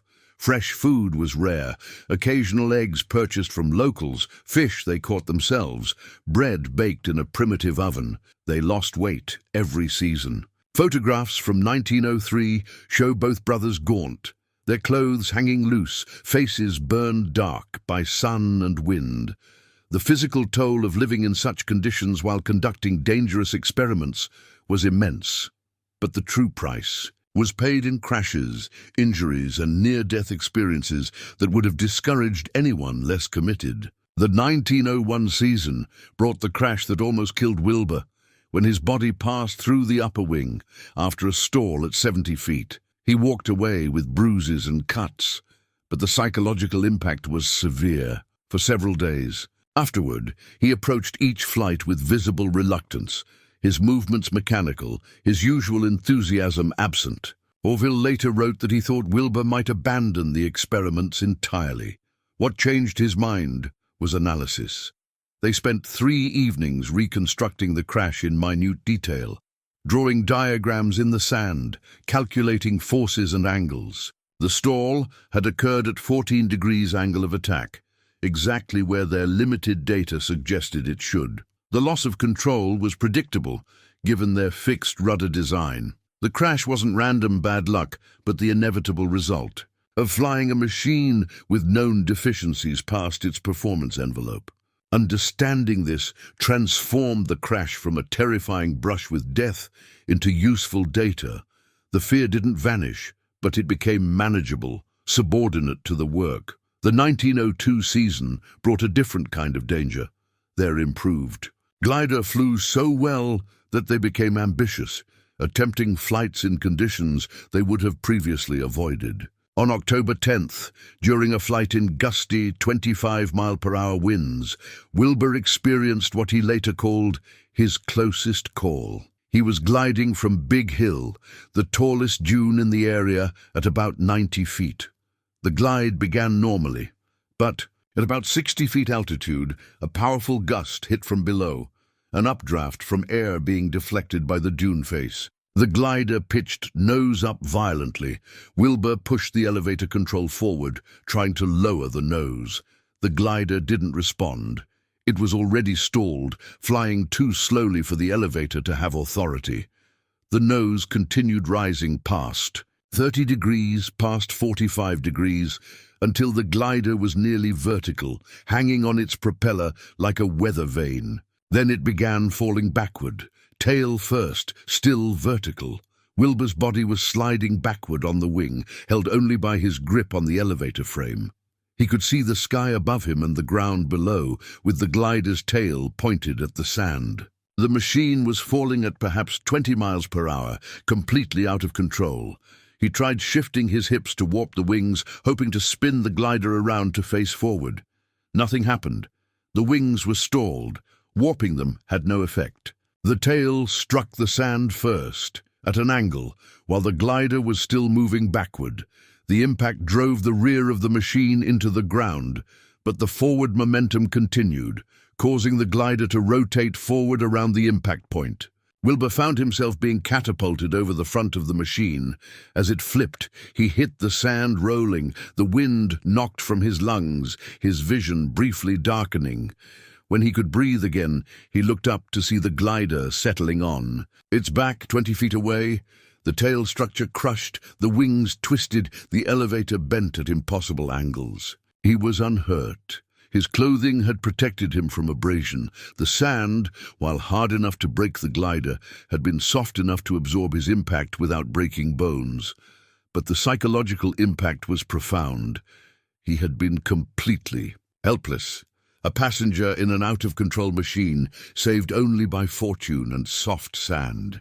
If the glider had been 5 feet higher when the gust hit, or if the tail had struck at a slightly different angle, he would have died. That evening, unusually quiet, Wilbur told Orville that they needed to understand stalls better. The glider's behavior at high angles of attack was still partially mysterious. They knew approximately where stall occurred, but not exactly why control effectiveness degraded before total stall, or why recovery was sometimes possible and sometimes not. This was knowledge that only full-scale flight testing could provide, and it could only be acquired by deliberately flying near the stall point and observing what happened. In other words, they needed to risk more crashes to gather the data that would prevent crashes.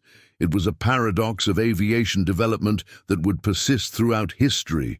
You couldn't make flying safer without flying dangerously.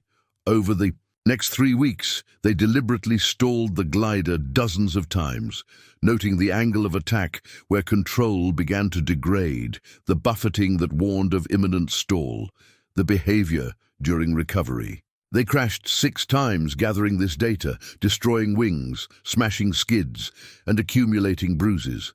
Each crash taught them something. Each crash pushed the boundary of knowledge outward by a small increment. The most productive crashes were those that damaged the machine, but not the pilot. In these cases, they could examine the wreckage to understand how structural failure occurred, which pieces broke first, which joints held, which design elements were over-engineered, and which underbuilt. A crash on October 23, 1902, taught them that their wing ribs, while strong enough for normal flight, would shatter if the wing hit the ground at any significant angle. They redesigned the ribs with additional vertical supports, adding 2 pounds to the glider's weight, but making it far more likely to survive minor crashes intact. But not all crashes were instructive. On November 1st, 1902, Orville was practicing landings, the most difficult part of flying their glider. The technique required bringing the machine close to the sand at moderate speed, then pulling back on the elevator to flare, trading speed for increased lift to cushion the landing. Too much flare, and you would balloon back into the air. Too little, and you would hit hard. The timing required precision and practice. Orville misjudged. He was perhaps 6 feet above the sand, traveling at about 22 miles per hour when he pulled back on the elevator. The nose came up sharply, too sharply. The glider ballooned to 12 feet, losing speed rapidly. At the top of the balloon, airspeed dropped below stall threshold. The glider hung motionless for perhaps half a second, then dropped straight down. 12 feet is not a trivial height. Orville hit the sand hard, flat on his face and chest, the glider landing on top of him. The impact drove the air from his lungs and sent a spike of pain through his ribs. He couldn't breathe. He tried to inhale, but his lungs wouldn't expand. Panic set in. Was he paralyzed? Had the impact damaged his spine? Then suddenly his diaphragm released and air rushed in. He gasped, coughed, gasped again. Wilbur and the helpers lifted the glider off him. Orville stood slowly, testing his ribs. They weren't broken, but they hurt terribly.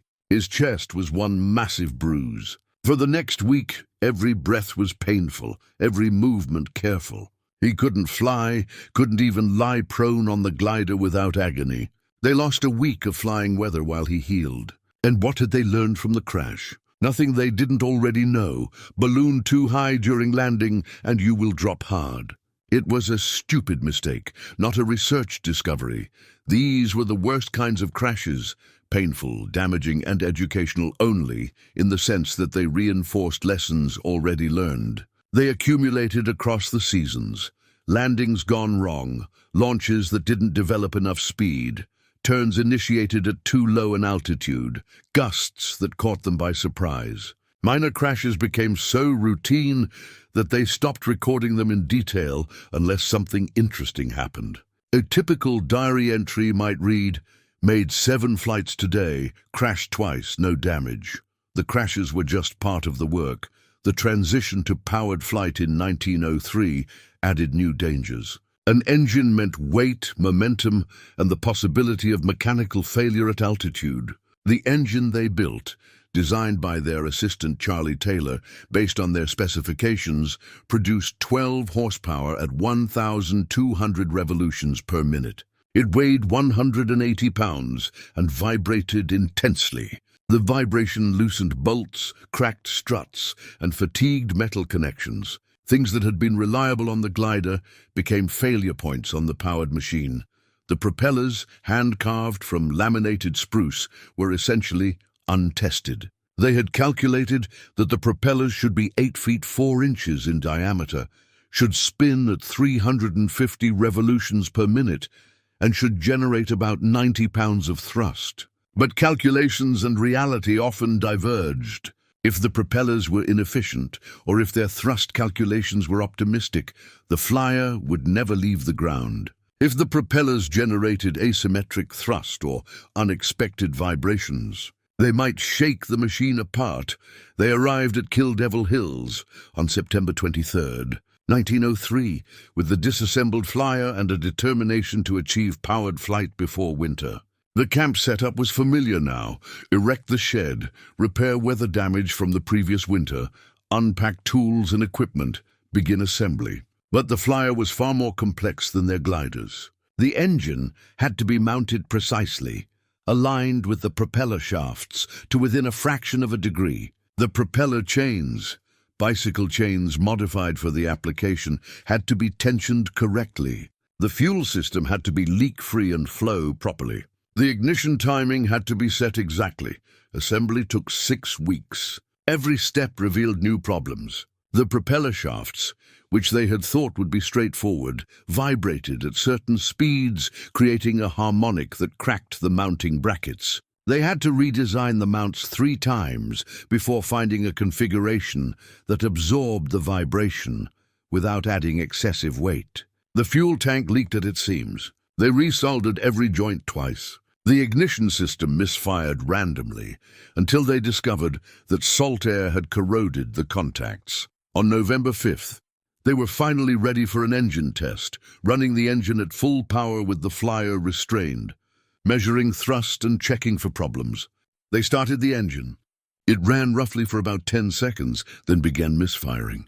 They adjusted the timing. It ran better, reaching full power, the propellers blurring into invisibility, the entire machine shaking against its restraints. Then suddenly, a metallic snap and the sound of the engine racing without load. One of the propeller shafts had broken. Not bent or cracked, broken completely in two. The failure was catastrophic. They didn't have spare propeller shafts. Those would have to be manufactured back in Dayton, using equipment they didn't have at Kill Devil Hills. Someone would have to travel back to Ohio, make new shafts and return. A journey of at least 2 weeks. Orville made the trip. He left on November 9th and traveled by boat to Elizabeth City, by train to Norfolk, then by multiple train connections to Dayton, arriving on November 12th. He went directly to their shop and began making new propeller shafts, working 18-hour days, sleeping a few hours on a cot in the workshop, then returning to the lathe. The shafts had to be made from high-grade steel, turned to precise diameters, then heat-treated to increase strength. Each shaft took 2 days of work. He made them slightly larger in diameter than the originals, hoping to prevent another failure. While Orville was gone, Wilbur remained at camp, conducting glider flights to maintain proficiency and testing various configurations of the control system. The November weather was brutal. Temperatures dropped to 20 degrees Fahrenheit at night. The wind howled constantly, sometimes exceeding 40 miles per hour. Wilbur's meals consisted of canned beans and bread he baked himself in their primitive oven.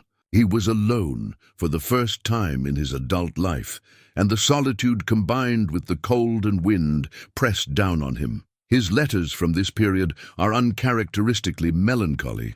He wrote to Catherine about the emptiness of the dunes, the absence of any living thing, except seabirds and the occasional fox. He wrote about watching the sunrise alone, wondering if all their work would amount to anything. He wrote about doubting briefly whether powered flight was achievable at all, whether they were chasing an impossible dream that would consume years of their lives for nothing. But he didn't leave. He stayed, flew the glider, maintained the camp and waited for Orville to return. And when doubt became too heavy, he would walk to the shed and look at the flyer. This machine they had built from calculations and wood and fabric. And remember the hundreds of hours of wind tunnel testing, the thousands of glides, the systematic accumulation of knowledge. They weren't guessing. They were building on data, on tested principles, on understanding earned through years of work. If the machine didn't fly, it would be because of some error in execution, some oversight in design, not because flight itself was impossible. Orville returned on December 11th with the new propeller shafts. Installation took a day. On December 12th, they conducted another full-power engine test. The engine ran perfectly. The propellers spun at 350 revolutions per minute. Thrust measurement indicated they were generating about 95 pounds, slightly more than calculated. Everything seemed ready. On December 13th, they attempted their first flight. They laid out the 60-foot launching rail, positioned the flyer at the start, and prepared for the attempt. Wind conditions were marginal, only about 5 miles per hour, but they were running out of time. Winter was deepening.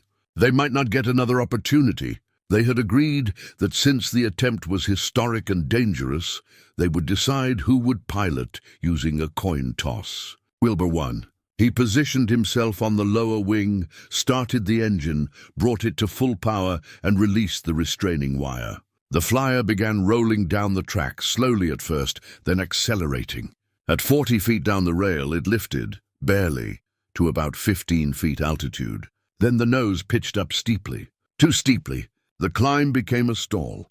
The flyer hung motionless, lost flying speed, and fell. The machine hit nose first, the impact crushing the front elevator completely. The wooden spar shattered. Fabric tore. The skids cracked. Wilbur's hand was driven into a piece of broken wood, splinters penetrating deep into his palm. Blood flowed freely. He extracted his hand carefully, the pain sharp and immediate. They had been 3 days from achieving powered flight, and in 3 seconds of misjudgment, he had destroyed their best chance at success. That night, by lantern light in the shed, they assessed the damage. The front elevator was a total loss and would have to be rebuilt from scratch. Several ribs in the lower wing were cracked. The skids were broken.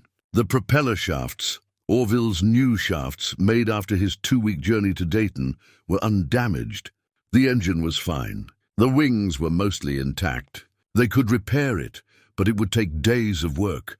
They began repairs the next morning, December 14th, despite temperatures in the 20s and wind that made working outside nearly impossible.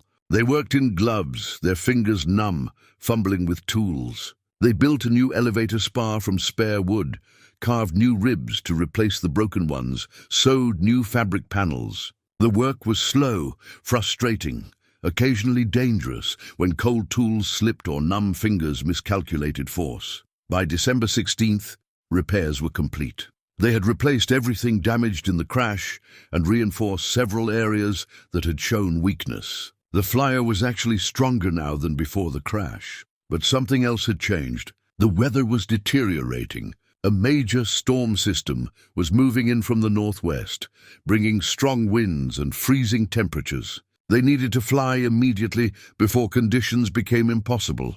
The morning of December 17th dawned cold and windy, too windy by their normal standards. 27 miles per hour was far stronger than they would normally choose for testing. But this wasn't a normal situation. They had been at Kill Devil Hills for nearly 3 months. Their money was gone. Christmas was a week away. If they didn't fly now, they wouldn't fly this season, and perhaps not ever. The window of opportunity was closing. They sent word to the life-saving station, asking if anyone wanted to witness the attempt. 5 men showed up, bundled against the cold, skeptical but curious. The Wright brothers prepared the flyer for flight, checking every connection, testing the engine, ensuring everything was as ready as they could make it. This time, it was Orville's turn. He lay on the lower wing, gripped the controls, and faced into the howling wind. Behind him lay 4 years of work, hundreds of crashes, thousands of hours of calculation and testing. Ahead lay 120 feet of rail, and beyond that, the unknown. He released the restraining wire, and the flyer began to move forward into history.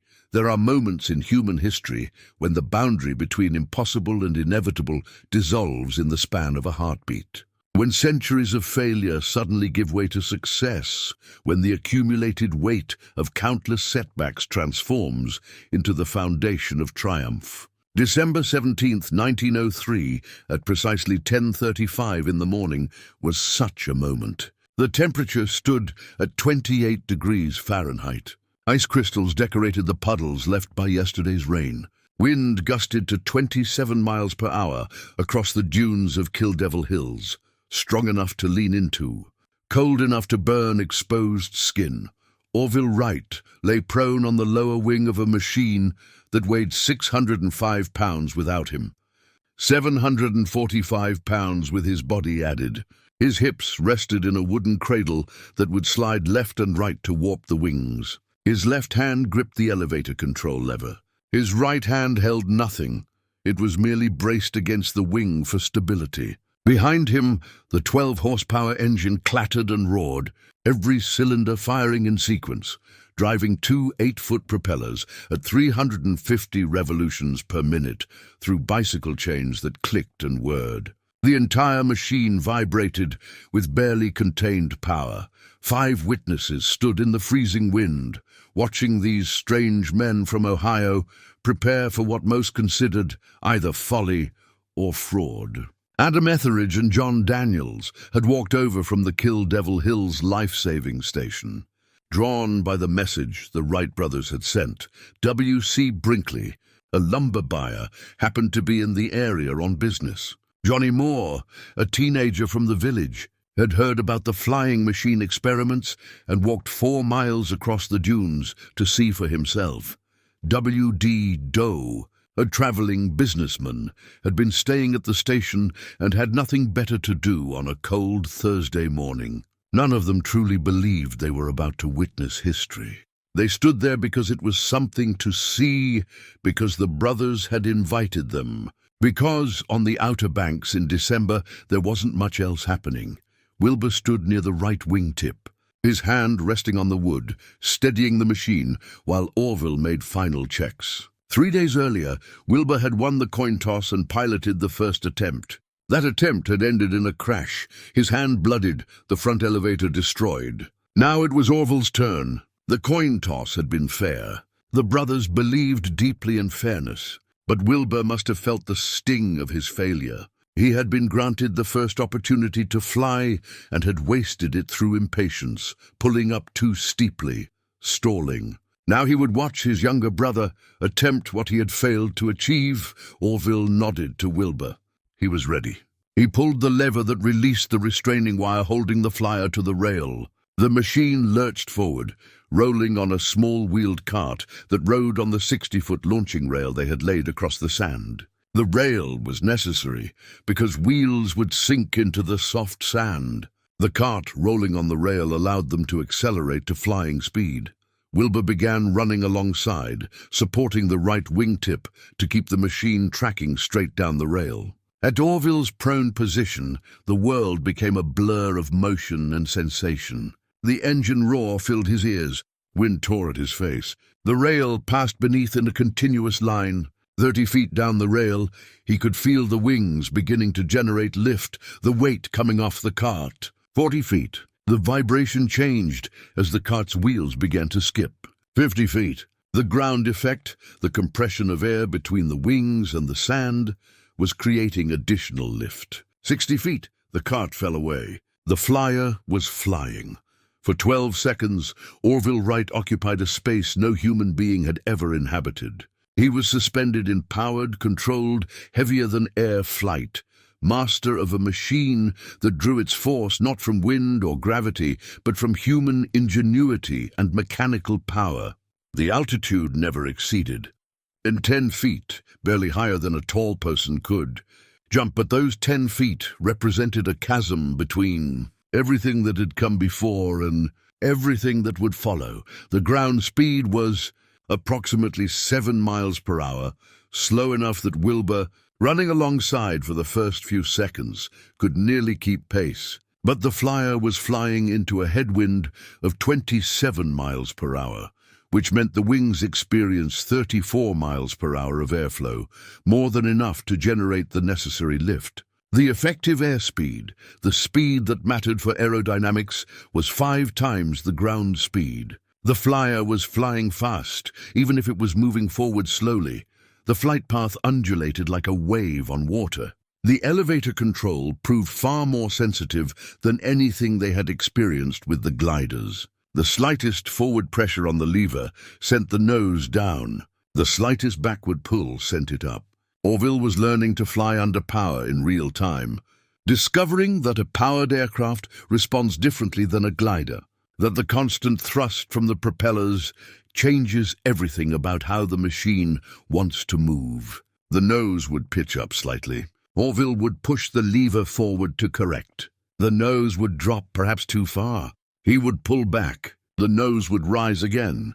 The result was a wave-like motion. The flyer climbing to perhaps 12 feet, descending to 8 feet, climbing again to 10 feet, never quite settling into stable flight. But it was flying. It was responding to controls. It was proving that every calculation, every wind tunnel test, every crashed glider, every frozen morning and mosquito-filled night had been worth it. 100 feet from the starting point, Orville could feel the machine wanting to drift right. He shifted his hips in the cradle, warping the wings slightly to counteract the drift. The response was immediate, but coupled with a yaw that he hadn't expected. He moved his feet on the rudder bar, coordinating the turn. The machine straightened. 110 feet, 120 feet. At 120 feet from the starting point, just 12 seconds after lifting off, the flyer settled back to Earth. One skid touched first, then the other.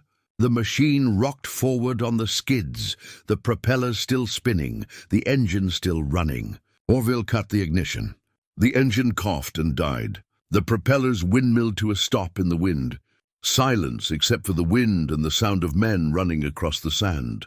The 5 witnesses reached the flyer within seconds. John Daniels, who had been stationed at a camera mounted on a tripod, captured the moment of liftoff in a photograph that would become one of the most significant images of the 20th century. The photograph shows the flyer just after leaving the rail, perhaps 2 feet off the ground, Wilbur to the right having just released the wingtip. His body bent with the effort of running, his face turned toward the camera. The image is slightly blurred, the light flat from the overcast sky, but it documents the instant when everything changed. The men helped Orville climb down from the wing. They clapped his shoulders. They asked questions. How did it feel? Was it difficult to control? Would it fly farther with more practice? Orville answered briefly, his manner characteristically reserved, but his eyes were bright. He had flown, truly flown, under power, with control. The dream that had consumed 4 years of his life had just been validated in 12 seconds over North Carolina sand. But the Wright brothers weren't done. One flight proved nothing, except that the machine could leave the ground. To prove the concept, to demonstrate that powered flight was practical and controllable, they needed to fly multiple times, to show consistency, to push the performance envelope. They carried the flyer back to the starting rail, checked it for damage, found none, and prepared for a second attempt. At 11:05 in the morning, Wilbur climbed onto the lower wing. It was his turn. The engine started. The machine rolled down the rail. At 50 feet, the flyer lifted smoothly. Wilbur's control inputs were more measured than Orville's had been, the flight path smoother. He understood now what Orville had learned, that the elevator was extremely sensitive, that small corrections were better than large ones, that patience produced better results than aggression. The second flight covered 175 feet in 13 seconds, slightly longer than the first, slightly more controlled. The flyer reaching perhaps 12 feet altitude before Wilbur set it down gently on the sand. The machine was proving itself. The methodology was working. They weren't lucky. They were right. At 11:20, Orville made the third flight. This time, he flew 200 feet in 15 seconds, the longest flight yet. The flyer was responding better as they learned its characteristics. Each flight taught them something about how it wanted to be flown, how much control input it needed, how it responded to gusts and wind shifts. They were developing the skills that would later be called piloting, the ability to sense what the aircraft needed before instruments or conscious thought could process the information. After the third flight, they discussed whether to continue. The wind was increasing, gusting now to 30 miles per hour. These were dangerous conditions, far stronger than they would normally choose for testing. But they were also learning valuable lessons. Strong winds revealed characteristics that calm conditions wouldn't show. If they could fly in 30-mile-per-hour gusts, they could fly in anything. At noon, Wilbur climbed onto the wing for the fourth flight of the day. The wind had reached its peak intensity, shrieking across the dunes, driving sand into their faces, making conversation difficult even when shouting. Every instinct said this was too much wind, that they should stop, wait for better conditions. But they had waited for 4 years. They had crashed dozens of times. They had nearly died multiple times. They weren't going to stop now because the wind was strong.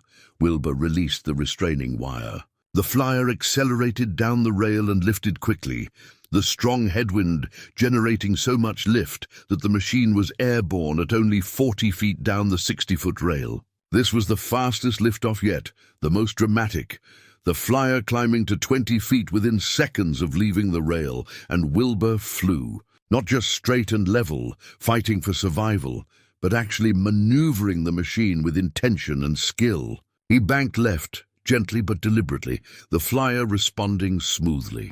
He brought it back to level flight. He banked right, a mirror of the left turn. He was making S-turns, proving that the machine could turn in both directions, that the controls worked as designed, that 3-axis control, pitch, roll, and yaw could be coordinated to produce intentional flight paths. The distance stretched beyond anything they had achieved.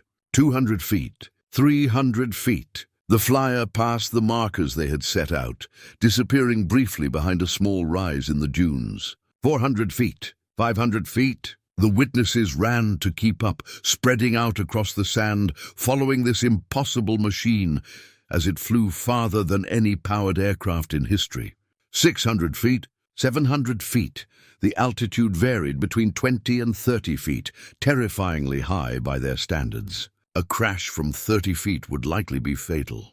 But Wilbur was in control, making small adjustments to maintain altitude, coordinating his inputs, flying with a smoothness that suggested hours of practice, despite having only minutes of total flying time. 800 feet. At 852 feet, after 59 seconds in the air, disaster struck. A gust hit the flyer from the side, stronger than the previous gusts, catching the machine at 30 feet altitude. The nose pitched up sharply, driven by the sudden change in wind direction. Wilbur pushed the elevator control forward, trying to level out. But perhaps he pushed too hard, or perhaps the machine was already committed to the motion, because instead of leveling, the nose dropped sharply. The flyer was diving now, nose pointed at the sand, descending at an angle that would end in a crash. Wilbur pulled back on the elevator control, trying to arrest the descent. The nose came up slightly, but not enough. The front elevator, the horizontal surface mounted ahead of the wings on long wooden struts, struck the sand at about 20 miles per hour. The impact was violent, but not catastrophic. The front elevator spar, a piece of spruce 2 inches by 3 inches, cracked with a sound like a rifle shot. The elevator twisted sideways, collapsing under the force. The flyer's nose was driven downward and forward. The machine skidded across the sand, dragging the broken elevator, slowing rapidly. The right skid caught in soft sand, and the machine began to rotate, swinging around sideways. Then it stopped, sitting on the sand at an angle, the engine still running until Wilbur shut it off. Wilbur climbed out quickly, inspecting the damage. The front elevator was destroyed, not just damaged, but completely broken. The spar split, the fabric torn, the mounting struts bent, but the wings were intact. The engine was fine. The propeller shafts, the parts that had caused them so much trouble, were undamaged. The crash had broken only the most exposed, most vulnerable part of the aircraft, and even that break was clean. Repairable if they had time and materials, but more importantly, Wilbur had flown 852 feet. In less than 1 minute, he had demonstrated controlled turns, altitude changes, and sustained powered flight. He had proven that the Wright flyer wasn't a one-time curiosity, but a practical flying machine that could be flown with skill and control. The 12-second first flight had proved the concept. This fourth flight had proved the potential. The 5 witnesses gathered around the flyer, examining it with new respect. What had seemed like an interesting experiment that morning now appeared to be something far more significant. Johnny Moore, the teenager who had walked 4 miles to watch, would later tell his grandchildren that he knew he was seeing something important but didn't fully understand. What W.D. Doe would write in his diary that evening that he had witnessed 2 bicycle mechanics accomplish what trained scientists had declared impossible. John Daniels, who had operated the camera, had captured the first flight on film, but had been too excited to photograph the subsequent flights, a lapse he would regret for the rest of his life. The Wright brothers were jubilant but exhausted. They had been flying for 90 minutes, spread across 4 flights, but the physical and emotional intensity made it feel like hours. They were cold, hungry, and suddenly aware of how much they had risked. 4 flights, any one of which could have killed them. 4 flights pushing a machine that had crashed just 3 days earlier. 4 flights in winds that any sensible person would have avoided. They began carrying the flyer back toward their shed, planning to make repairs and attempt more flights in the afternoon. But as they lifted the machine, a sudden gust caught it from the side. The flyer, light despite its size, acted like a sail. The wind picked it up and threw it sideways. The men tried to hold on, but the force was too great. The machine tumbled across the sand, propellers striking the ground and shattering, wings crumpling as ribs broke, fabric tearing, struts snapping.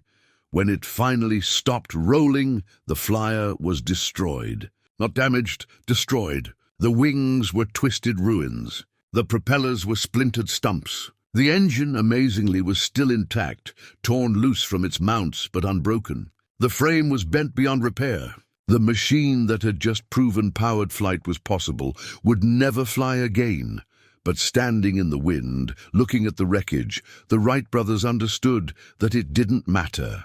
The flyer had served its purpose. They had proven that sustained, controlled, powered, heavier-than-air flight was possible. They had photographs as evidence. They had witnesses who could testify. Most importantly, they had knowledge, detailed, had one understanding of exactly how to build and fly a powered aircraft. The wreckage, scattered across the sand, represented the end of one journey and the beginning of another. For 4 years, they had worked toward the goal of powered flight. That goal had been achieved. Now a new goal emerged, making flight practical. The flyer had flown 852 feet. Could they build a machine that flew a mile? 10 miles? Could they stay in the air for minutes instead of seconds? Could they carry a passenger? Could they demonstrate flight publicly, convincing the world that this wasn't a hoax or a trick? That evening, in their shed, the brothers composed a telegram to send to their father and sister. The message was characteristically understated. Success 4 flights Thursday morning, all against 20. 1-mile wind started from level with engine power alone. Average speed through air 30. 1 mile's longest, 57 seconds inform press home. Christmas. The telegram contained several errors. The wind was 27 miles per hour, not 21. And the longest flight was 59 seconds, not 57. But the essential message was accurate. They had flown. They had proven the concept. And they were coming home for Christmas. The telegram reached Dayton on December 18th. Bishop Wright showed it to a reporter from the Dayton Journal, who published a brief story noting that the brothers claimed to have achieved powered flight. The story was skeptical in tone, hedged with phrases like, "if the report is accurate," and "according to the brothers." Other newspapers picked up the story, but treated it with similar skepticism. The New York Times didn't cover it at all. The scientific community, burned by too many false claims and fraudulent demonstrations, largely ignored the announcement. This reaction would have devastated most people. The Wright brothers had achieved something that had eluded humanity for millennia, and the world responded with indifference and doubt. But Orville and Wilbur understood something that their critics didn't. They didn't need public acclaim to continue their work. They had proven to themselves that flight was possible. That was enough. They spent the next several days at Kill Devil Hills, packing up their camp, cataloging the wreckage of the flyer, and planning their next machine. The flyer had revealed dozens of areas for improvement. The elevator was too sensitive. They needed either a larger surface with less deflection or a mechanical linkage that reduced the control force. The engine needed more power. 12 horsepower was barely adequate. 15 or even 20 horsepower would make flight much easier. The propellers could be more efficient. Their wind tunnel tests had been rushed. More thorough testing might improve thrust by 10 or 20%. On December 23rd, they loaded their equipment onto a boat bound for Elizabeth City, began the long journey back to Dayton, and left Kill Devil Hills behind. They would return to North Carolina the following year, but the remote dunes would never again be the site of their most important work. The frontier had moved. The next advances would happen in Ohio, on a cow pasture near Dayton that would become known as Huffman Prairie. As the boat crossed Albemarle Sound, Wilbur stood at the rail, watching the Outer Banks disappear into the distance. Those dunes had been their proving ground, their laboratory, their crucible. The wind and sand and isolation had nearly killed them multiple times. But those same conditions had forced them to be thorough, systematic, and rigorous. If they could fly at Kill Devil Hills, they could fly anywhere.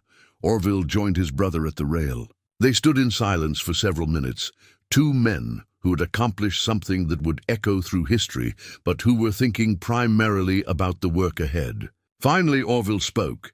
"We need a better engine," Wilbur nodded, "and more efficient propellers, and a stronger front elevator that won't break so easily, and more practice. We need to fly every day until it becomes natural." They fell silent again, already designing the next machine in their minds, already planning the next season's experiments. Behind them lay 12 seconds and 852 feet that had changed everything.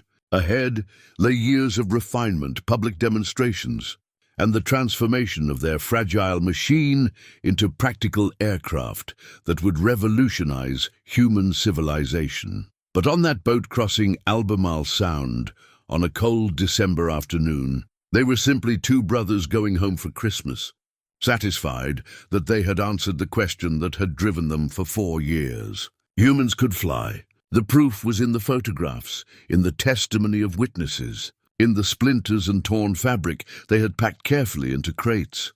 More importantly, the proof was in their minds, in their understanding of how it worked and why. They had cracked the code of flight not through luck or inspiration, but through systematic experimentation, rigorous analysis, and the willingness to risk everything on principles they had proven correct. The age of aviation had begun, and they knew with absolute certainty that what they had started could not be stopped. The future stretched before them, vast and full of possibility, like the sky itself. The transformation from impossible to inevitable happens faster than most people expect. On December 17th, 1903, powered flight was a dream, achieved by 2 bicycle mechanics in isolation, witnessed by 5 people, doubted by almost everyone who heard about it. 5 years later, by 1908, aviation had become a global phenomenon, with hundreds of machines taking to the air, governments racing to develop military applications, and crowds of hundreds of thousands gathering to watch flying demonstrations. The Wright brothers stood at the center of this revolution.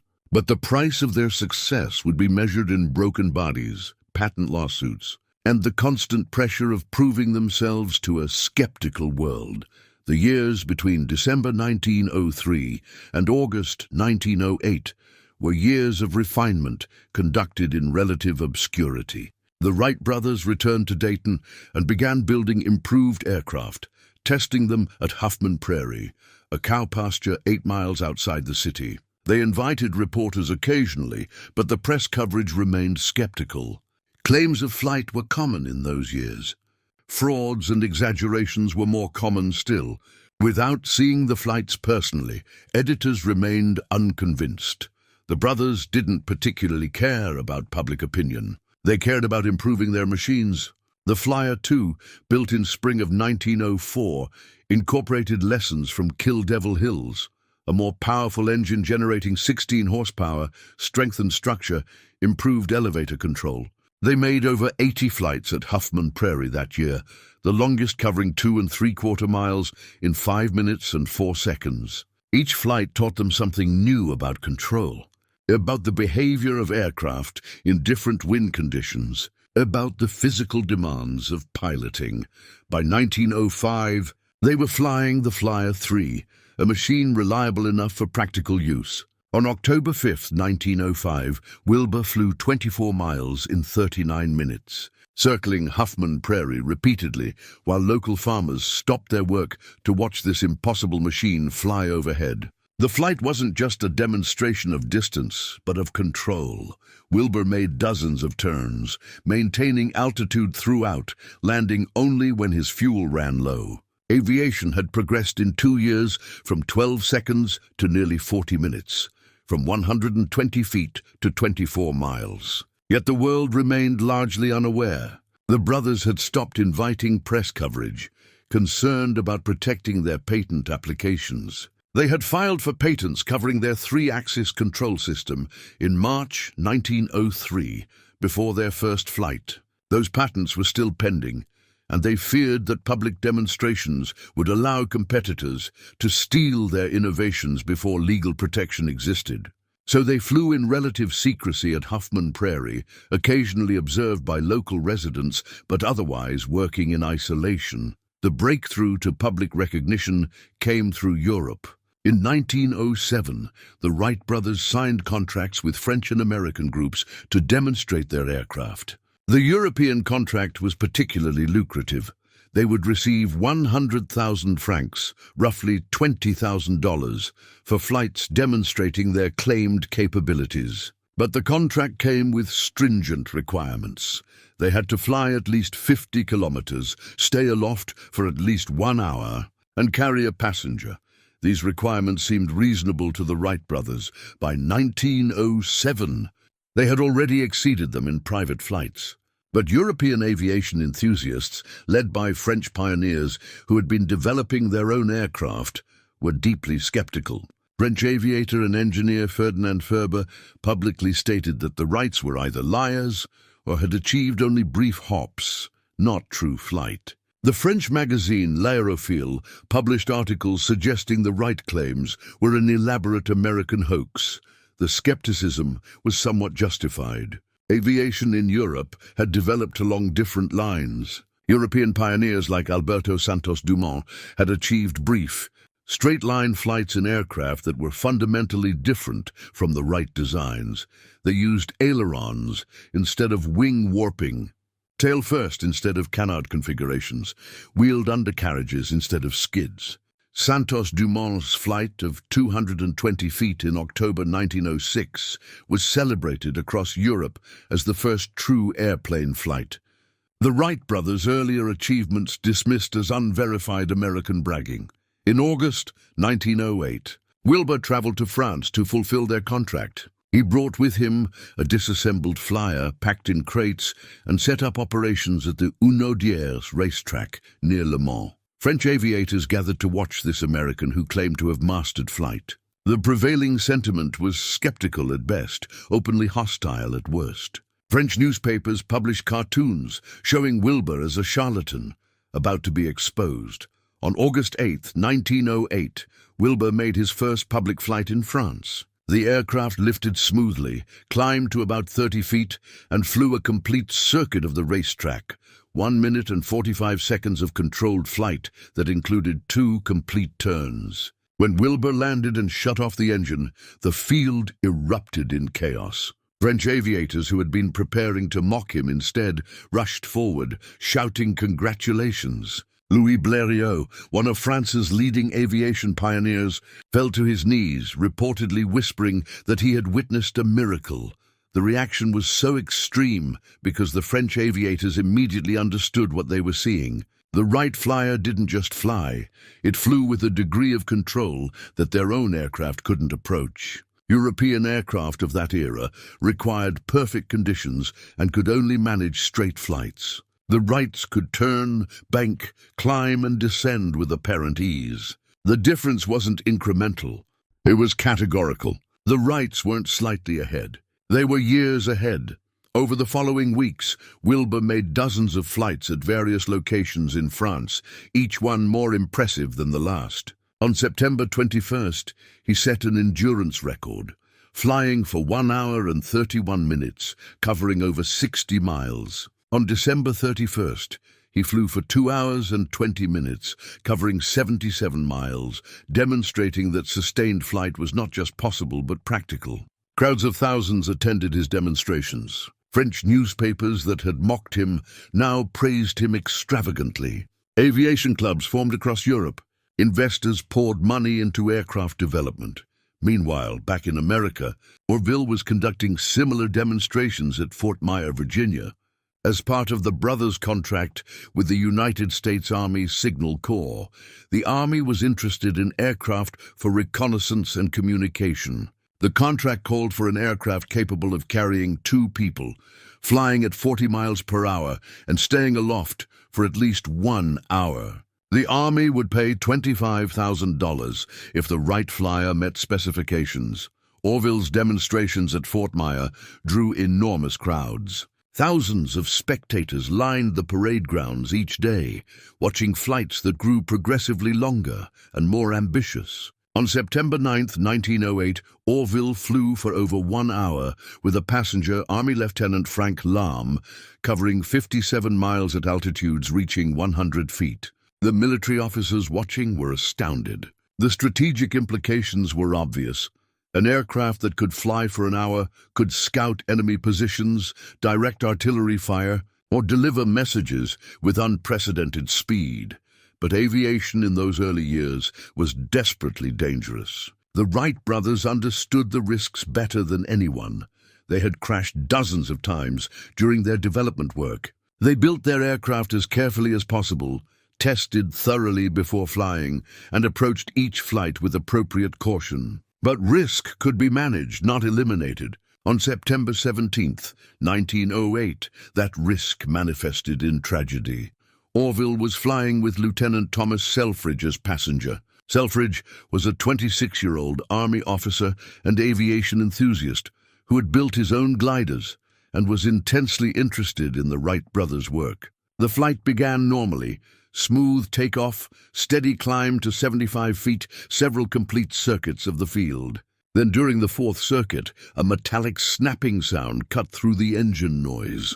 One of the propeller blades had split, the crack propagating from a weak point in the wood.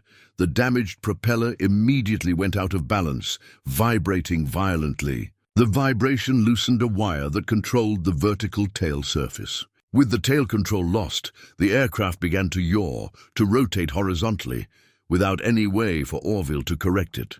He tried using wing warping to compensate, but without the tail to coordinate with, the warping just made the motion worse. The aircraft entered a spiral, banking steeply, nose dropping, turning tighter and tighter.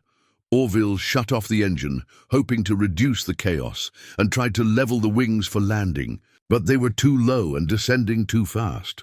At 40 feet altitude, with the spiral tightening, he knew they were going to crash. He pulled back on the elevator, trying to flare for landing, trying to trade their remaining speed for a few seconds of controlled flight. The nose came up slightly, but not enough. The flyer struck the ground at an angle, the left wing hitting first, then the nose. The impact was catastrophic. The wooden structure collapsed, propellers shattering, struts snapping, fabric tearing. Both men were thrown forward. Orville's left leg fractured. 4 ribs broke. His hip was dislocated. He was knocked unconscious by the impact, but survived. Lieutenant Selfridge was less fortunate. His skull fractured when his head struck a wooden strut during the impact.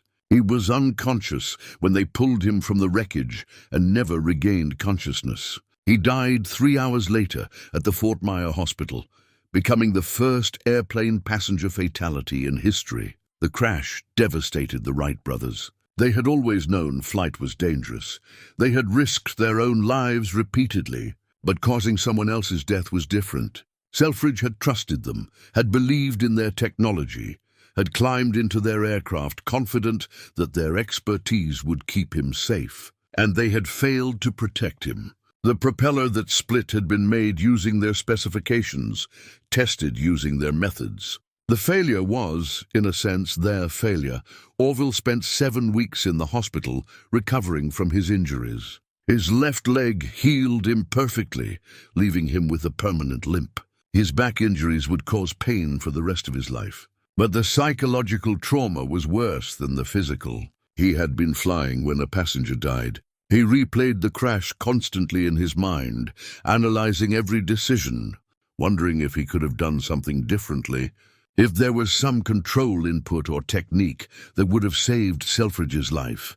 Wilbur, receiving news of the crash in France, was equally shaken. He continued his demonstrations. Contracts had to be fulfilled, crowds were waiting, but his letters home during this period reveal a man wrestling with doubt. They had created something wonderful, a technology that would transform human civilization. But they had also created something deadly. How many more people would die learning to fly? How many would die because of design flaws they hadn't discovered? Because of weaknesses in materials they hadn't tested thoroughly enough? Because aviation pushed machines and pilots to the edge of failure and sometimes beyond? Yet they didn't quit. Quitting would dishonor Selfridge's memory, would waste the sacrifice he had made. Instead, they analyzed the crash exhaustively, determined its causes, and redesigned the propellers to prevent similar failures. They added redundancy to control systems. They developed new inspection procedures to catch weak materials before they flew.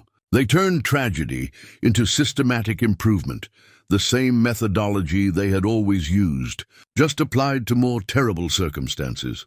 By 1909, both brothers were flying again, conducting public demonstrations across America and Europe. The Fort Myer trials resumed, and on July 30th, 1909, Orville completed the Army trial successfully, flying for over 1 hour with a passenger, exceeding the required speed, demonstrating control that satisfied even skeptical military observers. The Army purchased the aircraft for $30,000, $25,000 for meeting specifications, plus a $5,000 bonus for exceeding the speed requirement. The technology spread rapidly now. What had been secret knowledge in 1903 was public information by 1909. The Wright patents covered 3-axis control, but other inventors found ways to achieve similar control using different mechanisms. Glenn Curtiss in America developed ailerons, movable surfaces on the wing trailing edges that provided roll control without wing warping. Henri Farman in France combined the best European and American techniques to create aircraft that were competitive with the Wright designs. By 1910, aircraft were flying across Europe and America. Louis Blériot crossed the English Channel on July 25, 1909, flying 22 miles across open water in a machine of his own design. Galbraith Perry Rogers flew coast to coast across America in 1911, making the journey from New York to California in 49 days, despite crashing 19 times and replacing virtually every part of his aircraft during the journey. The military applications became increasingly apparent. By 1911, Italy was using aircraft for reconnaissance during the Italo-Turkish War.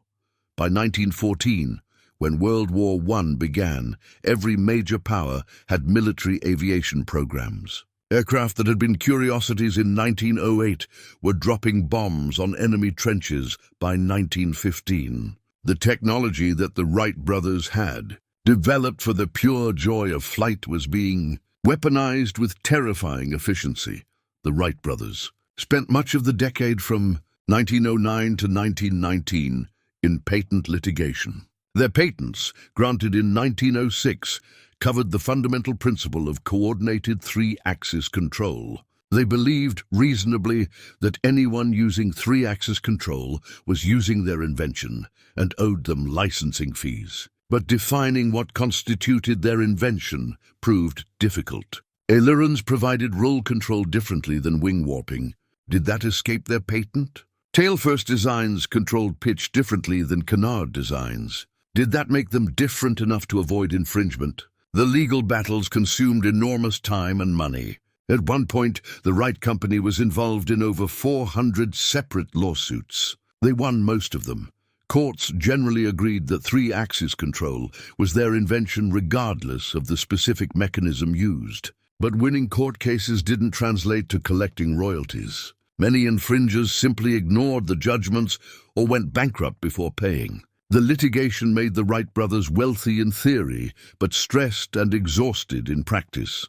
Wilbur, particularly, found the patent fights draining. He had wanted to spend his life advancing aviation, not fighting legal battles. His health declined through 1911 and early 1912. In May of 1912, he contracted typhoid fever, the same disease that had nearly killed him as a child. This time, his body couldn't fight it off. He died on May 30th, 1912, at age 45. His last words reportedly about preparing for the next day's work. Orville continued alone, managing the Wright Company, conducting occasional flights, testifying in patent cases. But the joy had gone out of it. Flying without Wilbur felt incomplete, like using only half of a shared mind. He sold the Wright Company in 1915, retired from active aviation, and spent the remaining years of his life documenting their early experiments and fighting to ensure history remembered Wilbur's contributions. The rapid advancement of aviation vindicated everything the Wright brothers had believed. Their methodology, systematic testing, careful documentation, learning from failures, became the foundation of aerospace engineering. Their principle of control over stability became dogma in aircraft design. Every aircraft that followed used solutions traceable to their work at Kill Devil Hills. By 1919, airlines were forming, carrying passengers and mail. By 1927, Charles Lindbergh flew solo across the Atlantic. By 1930, commercial aviation was moving tens of thousands of passengers yearly. By 1945, thousands of aircraft filled the skies over Europe and the Pacific. The progression from 12 seconds in 1903 to globe-spanning air power in 1945 took only 42 years, roughly one human generation. The Wright brothers' patents, which had seemed so valuable in 1909, expired in 1923. By then, they were almost irrelevant. Aviation had advanced so far beyond the original flyer that the patents covered only historical techniques. Pilots were flying faster than 200 miles per hour, reaching altitudes above 20,000 feet, crossing oceans and continents. The fundamental achievement, proving that controlled powered flight was possible, couldn't be patented. It belonged to humanity. Orville lived until 1948, dying at age 76, long enough to see jet aircraft and to understand that humans would soon break the sound barrier. In his final years, he would occasionally attend aviation events, standing quietly at the back of crowds while speakers discussed the future of flight. Young engineers would approach him, wanting to shake the hand of the man who had piloted the first powered flight. He would shake their hands, answer their questions briefly, then deflect attention back to Wilbur, insisting that his brother deserved equal credit. The broader impact of the Wright brothers' work extended far beyond aviation. They had demonstrated that systematic experimentation could solve problems that seemed impossible. Their wind tunnel methodology influenced research across multiple fields. Their willingness to challenge expert opinion when data contradicted it inspired scientists and engineers for generations. Their iterative approach, build, test, fail, analyze, improve, repeat, became the standard development process for complex technologies. Most profoundly, they proved that human ingenuity combined with rigorous methodology could overcome natural limits that had constrained humanity for its entire existence. For thousands of years, birds flew and humans didn't. That seemed like a fundamental truth, as unchangeable as gravity itself. The Wright brothers changed it. They showed that limits are often just frontiers, waiting for the right combination of knowledge, courage, and persistence. The seeds planted on December 17th, 1903, grew into forests. Aviation transformed warfare, commerce, exploration, and daily life. Technologies developed for aircraft, lightweight engines, advanced materials, aerodynamic design, control systems spread to other applications. The aerospace industry became one of the largest in the world, employing millions, moving billions of passengers yearly, making the planet functionally smaller than it had ever been. And it all traced back to two brothers from Ohio who looked at birds, thought we could do that, and refused to accept that centuries of failure meant the problem was unsolvable. They brought to aviation not just mechanical skill, but a profound faith in human capability, a belief that with the right approach, nearly anything was possible. That faith, combined with their willingness to endure hardship, risk death, and persist through countless failures, transformed not just aviation, but humanity's understanding of its own potential. The sky, which had been forever beyond reach, became humanity's highway. And every aircraft that has ever flown carries, in its control systems and design principles, echoes of those 12 seconds over North Carolina sand when Orville Wright proved that the impossible was merely difficult. Stand outside on a clear night and look up. At any given moment, approximately 10,000 aircraft are in the air above our planet, carrying roughly 1 million people through skies that were completely empty of human presence just over 1 century ago. 4 billion passengers fly annually across 10 million flights, traveling distances that would have taken months by sea or land, now completed in hours. The safety record has become so remarkable that fatal accidents occur at a rate of approximately 1 per 16 million flights. Statistically, you are safer in an aircraft at 35,000 feet than in a car at street level. This transformation traces directly to those 12 seconds over Kill Devil Hills, when Orville Wright proved that systematic methodology could overcome what had seemed like natural law. But the legacy extends far beyond the machines themselves. The Wright brothers didn't just invent the airplane. They invented a way of thinking about impossible problems that has rippled through every corner of human endeavor. Consider their approach. Identify a problem that experts declare unsolvable. Break it into components that can be tested systematically. Build instruments to measure what needs to be measured.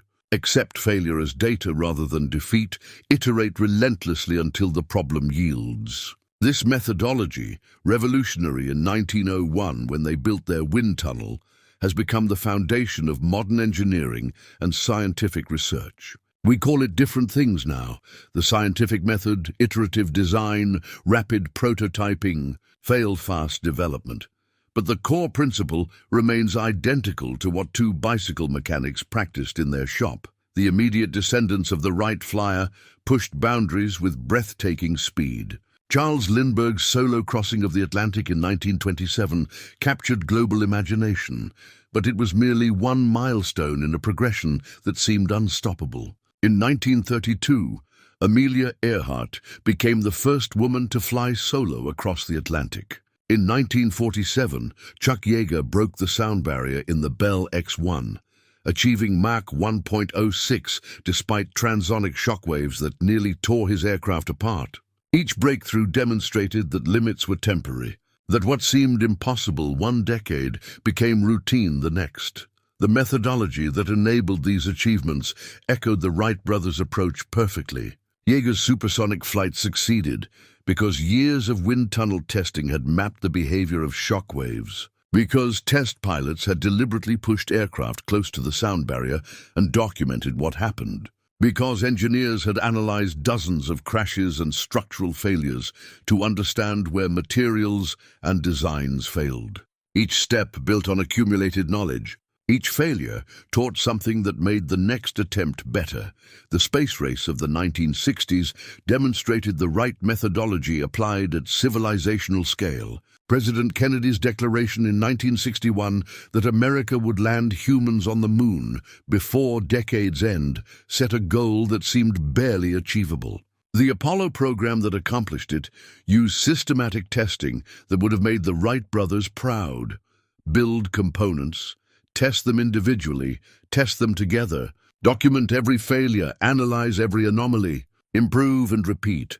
On July 20th, 1969, when Neil Armstrong stepped onto the lunar surface, he carried with him the accumulated knowledge of 66 years of aviation development. The computers guiding Apollo 11 had less processing power than a modern smartphone. Yet they worked because they were built using principles of redundancy, testing, and systematic verification that traced back to methods developed when aircraft were wood and fabric. The achievement was magnificent, but the methodology was familiar. Break the impossible into manageable pieces. Solve each piece, integrate the solutions, and test until it works. The connection between the Wright brothers' first flight and the moon landing wasn't just chronological, but philosophical. Both represented human willingness to risk everything on carefully calculated attempts to exceed natural boundaries. The Wright brothers risked their lives repeatedly to prove humans could fly. The Apollo astronauts risked their lives to prove humans could leave Earth entirely. Both achievements required thousands of people willing to work toward goals that seemed impossible, sustained by faith that systematic effort would eventually succeed. The crashes that marked aviation's development created a unique safety culture that has influenced fields far beyond aerospace. Every commercial aircraft today contains a flight data recorder, the black box, that continuously records hundreds of parameters during flight. When accidents occur, investigators retrieve these recorders and analyze the data exhaustively, looking for factors that contributed to the failure. The findings are shared globally, incorporated into training programs, used to improve aircraft design and operating procedures. This approach, treating failure as an opportunity, The systematic improvement, rather than something to hide or ignore, originated with the Wright brothers' crash analysis but has spread throughout modern industry. Medical systems use similar methodologies to analyze surgical complications. Nuclear power plants analyze every anomaly to prevent catastrophic failures. Software companies deliberately test their systems to failure, documenting weaknesses before they can cause problems in production. The Wright brothers' influence on methodology extends even into domains that seem unrelated to aviation. Silicon Valley's famous fail fast philosophy, the idea that startups should rapidly test business models and pivot when they don't work, echoes the Wright brothers' willingness to crash, learn, and rebuild. The emphasis on measuring everything, on using data to drive decisions rather than intuition or authority, comes from the same place. The Wright brothers succeeded because they measured lift and drag accurately enough to calculate whether their designs would work. Modern companies succeed by measuring customer behavior, system performance, and market response with similar rigor. Formula One racing teams use wind tunnels descended directly from the Wright brothers' $10 device. Modern wind tunnels cost millions of dollars and can simulate conditions at speeds exceeding 200 miles per hour. But the principle remains identical: move air over a model. Measure forces, use the data to improve the real thing. Climate scientists use wind tunnels to study how buildings and terrain affect weather patterns. Automobile manufacturers use them to reduce drag and improve fuel efficiency. The methodology pioneered to make humans fly has become a standard tool across dozens of industries. The development of aviation also created entirely new fields of study. Aerodynamics barely existed as a science before the Wright brothers. Aerospace engineering didn't exist as a university degree program until the 1920s. Control theory, the mathematics of how systems respond to inputs, developed largely to solve problems that aviation presented. These fields then influenced everything from robotics to autonomous vehicles to spacecraft guidance systems. Consider modern autonomous aircraft systems. Today, military and civilian drones fly missions without human pilots, using computer vision, GPS navigation, and artificial intelligence to perform tasks that once required highly trained humans. These systems work because they solve the same fundamental problem the Wright brothers solved: how to maintain controlled flight through all three axes of motion. The computers make control inputs thousands of times per second, adjusting for wind, turbulence, and changing conditions. But they're doing precisely what Orville did during that first 12-second flight continuously, sensing the aircraft's attitude and making corrections to maintain desired flight path. The safety improvements in aviation provide perhaps the clearest measure of how systematic methodology compounds over time. In the 1920s, fatal accident rates in commercial aviation exceeded 1 per million miles flown. By the 1950s, the rate had dropped to 1 per 10 million miles. By the 1980s, 1 per 100 million miles. Today's rate of 1 fatal accident per 16 million flights represents a safety level that would have seemed impossible to early aviators. This improvement didn't happen through luck, but through relentless application of the Wright brothers' methodology. Analyze every failure, identify contributing factors, implement changes to prevent recurrence, test to verify the changes work. Modern aircraft are so safe, partly because they're designed to survive multiple simultaneous failures. Airliners have redundant engines, multiple independent control systems, backup power sources, and fail-safe mechanisms throughout. If one system fails, others can compensate. This defense-in-depth approach originated with early aviation's harsh lessons about single points of failure. The crash that killed Lieutenant Selfridge resulted from a single broken propeller blade. Modern aircraft are designed so that no single component failure can cause catastrophic loss of control. The training that modern pilots receive also traces to methodologies developed in early aviation. Pilots spend hundreds of hours in simulators, practicing emergency procedures until they become reflexive. They train for engine failures, control malfunctions, weather emergencies, and dozens of other scenarios. The training is systematic, progressive, and based on analysis of what has actually gone wrong in past flights. This approach, practice what has killed people before until you can handle it automatically, comes directly from the Wright brothers' willingness to deliberately stall their gliders to understand how they behaved near the edge of controllability. The global impact of aviation on human civilization is difficult to overstate. Before aviation, traveling from New York to London took a week by ship. Today it takes 7 hours by jet. This compression of travel time has made global commerce practical in ways that were impossible previously. Fresh flowers grown in Kenya appear in European markets within 24 hours. Computer components manufactured in Asia are assembled in Europe and sold in America, with the entire supply chain functioning because aviation makes long-distance shipping fast and reliable. Aviation enabled globalization, but it also enabled humanitarian response at scales previously impossible. When disasters strike, aircraft deliver emergency supplies within hours. Medical evacuation by helicopter has saved countless lives by transporting critically injured patients to trauma centers. Organ transplants become possible because organs can be flown hundreds of miles within the narrow window before they become non-viable. These capabilities, taken for granted now, would seem like miracles to people living before aviation. The military applications of aviation, while more troubling, have also transformed human conflict in ways the Wright brothers couldn't have imagined.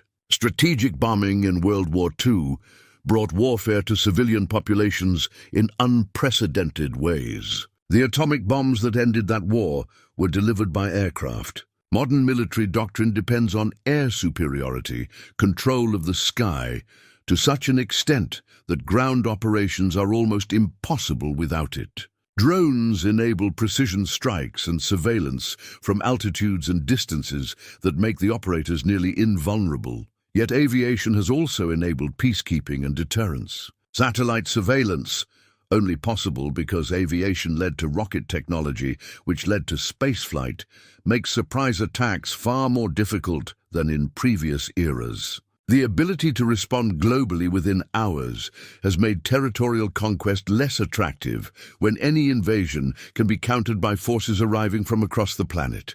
The same technology that makes war more terrible also makes it less likely in some contexts. The environmental impact of aviation presents challenges that the Wright brothers never considered. 4 billion passengers yearly burning fossil fuels at high altitude contributes significantly to greenhouse gas emissions. The industry consumes roughly 5% of global fuel production. As climate change becomes the central challenge of the 21st century, aviation faces pressure to reduce its environmental impact. The solutions being developed echo Wright brothers' methodology: electric aircraft for short routes, more efficient engines for longer flights, alternative fuels that produce less carbon, improved air traffic control to reduce fuel waste, and lighter materials to reduce the energy needed for flight. Some of these technologies already exist. Others are in development. The progression follows the pattern established over a century ago. Identify the problem. Break it into components, test systematically, iterate until it works. Personal spaceflight, becoming commercial in the early 21st century, represents the next frontier of the revolution the Wright brothers started. Companies like SpaceX and Blue Origin are developing reusable rockets that can launch, land, and launch again, dramatically reducing the cost of space access. The methodology is identical to what worked in aviation. Build, test crash sometimes, analyze failures, improve, and repeat until reliability becomes routine. The long-term vision for these companies involves making humanity a multiplanetary species, establishing permanent settlements on Mars and beyond. This ambition would have seemed absurd in 1903, yet it follows logically from what the Wright brothers proved. Humans can solve problems that initially seem impossible by applying systematic methodology and accepting the risks inherent in pushing boundaries. Looking forward, aviation continues evolving in ways that would astonish early pioneers. Hypersonic aircraft capable of flying at Mach 5 or faster are in development, promising to reduce trans-Pacific flight times to 2 hours. Electric vertical takeoff and landing aircraft, essentially flying cars, are being tested for urban transportation. Autonomous cargo aircraft will likely enter service within the next decade, followed eventually by autonomous passenger aircraft as the technology proves reliable. Each of these developments faces skepticism similar to what the Wright brothers encountered. Critics argue that hypersonic flight is too expensive, that flying cars will never be practical, that passengers won't trust aircraft without pilots. These objections echo arguments made against every aviation advance, that transatlantic flight was impossible, that jets would never be safe, that ordinary people would never fly. History suggests that technology, judged impossible, often becomes routine given sufficient time and systematic effort. The Wright brothers' most profound legacy isn't any specific machine or technique, but rather the proof that human potential exceeds the boundaries we perceive. For thousands of years, flight seemed impossible because humans aren't birds, because our muscles are too weak, because we're too heavy. These seemed like fundamental truths. The Wright brothers showed they were merely engineering problems waiting for the right approach. What other impossible goals are actually just difficult? What other natural limits are actually just frontiers waiting for systematic methodology and courageous persistence? Climate change seems overwhelming until you break it into components: energy production, transportation, agriculture, industrial processes, each solvable through technology and policy that already exist or are in development. Disease and aging seem inevitable until you examine them as biological systems that can potentially be modified or repaired. Resource scarcity seems limiting until you consider that accessible resources expand as technology improves. The Wright brothers didn't just teach us how to fly. They taught us how to approach the impossible. Their methodology, systematic observation, rigorous testing, learning from failure, relentless iteration, remains the most powerful tool humans have for solving hard problems. The crashes they endured, the frozen mornings at Kill Devil Hills, the broken bones and torn fabric, the skepticism they faced, and the doubt they overcame, all of it demonstrates that progress requires accepting discomfort, risk and temporary failure as the price of eventual success. Every aircraft that flies today, from the smallest private plane to the largest airliner to the rockets carrying humans beyond Earth, represents one more iteration of the same basic principle the Wright brothers proved on December 17th, 1903, that human ingenuity, when combined with systematic effort and courage to fail and try again, can accomplish things that seem to violate natural law. The sky is not the limit. It never was. It was always just the next frontier, waiting for someone to figure out how to cross it. The greatest monument to the Wright brothers isn't in any museum. It's in the methodology they pioneered, in the millions of people who board aircraft daily without fearing for their safety, in the engineers and scientists who face new, impossible problems with confidence that systematic effort will eventually solve them, in the humans who will one day walk on Mars using technologies descended from principles proven over North Carolina sand, from 12 seconds to the stars. That's the trajectory the Wright brothers started. The spiral continues upward, accelerating, each generation building on what came before, each impossible goal eventually yielding to human persistence and ingenuity. The future they made possible extends beyond what they could have imagined. Yet it all traces back to two brothers who looked at birds, thought we could do that, built a $10 wind tunnel, crashed dozens of times without quitting, and proved that the boundary between impossible and inevitable is smaller than most people think. That lesson, perhaps more than any specific achievement, is their eternal gift to humanity. The impossible is merely difficult.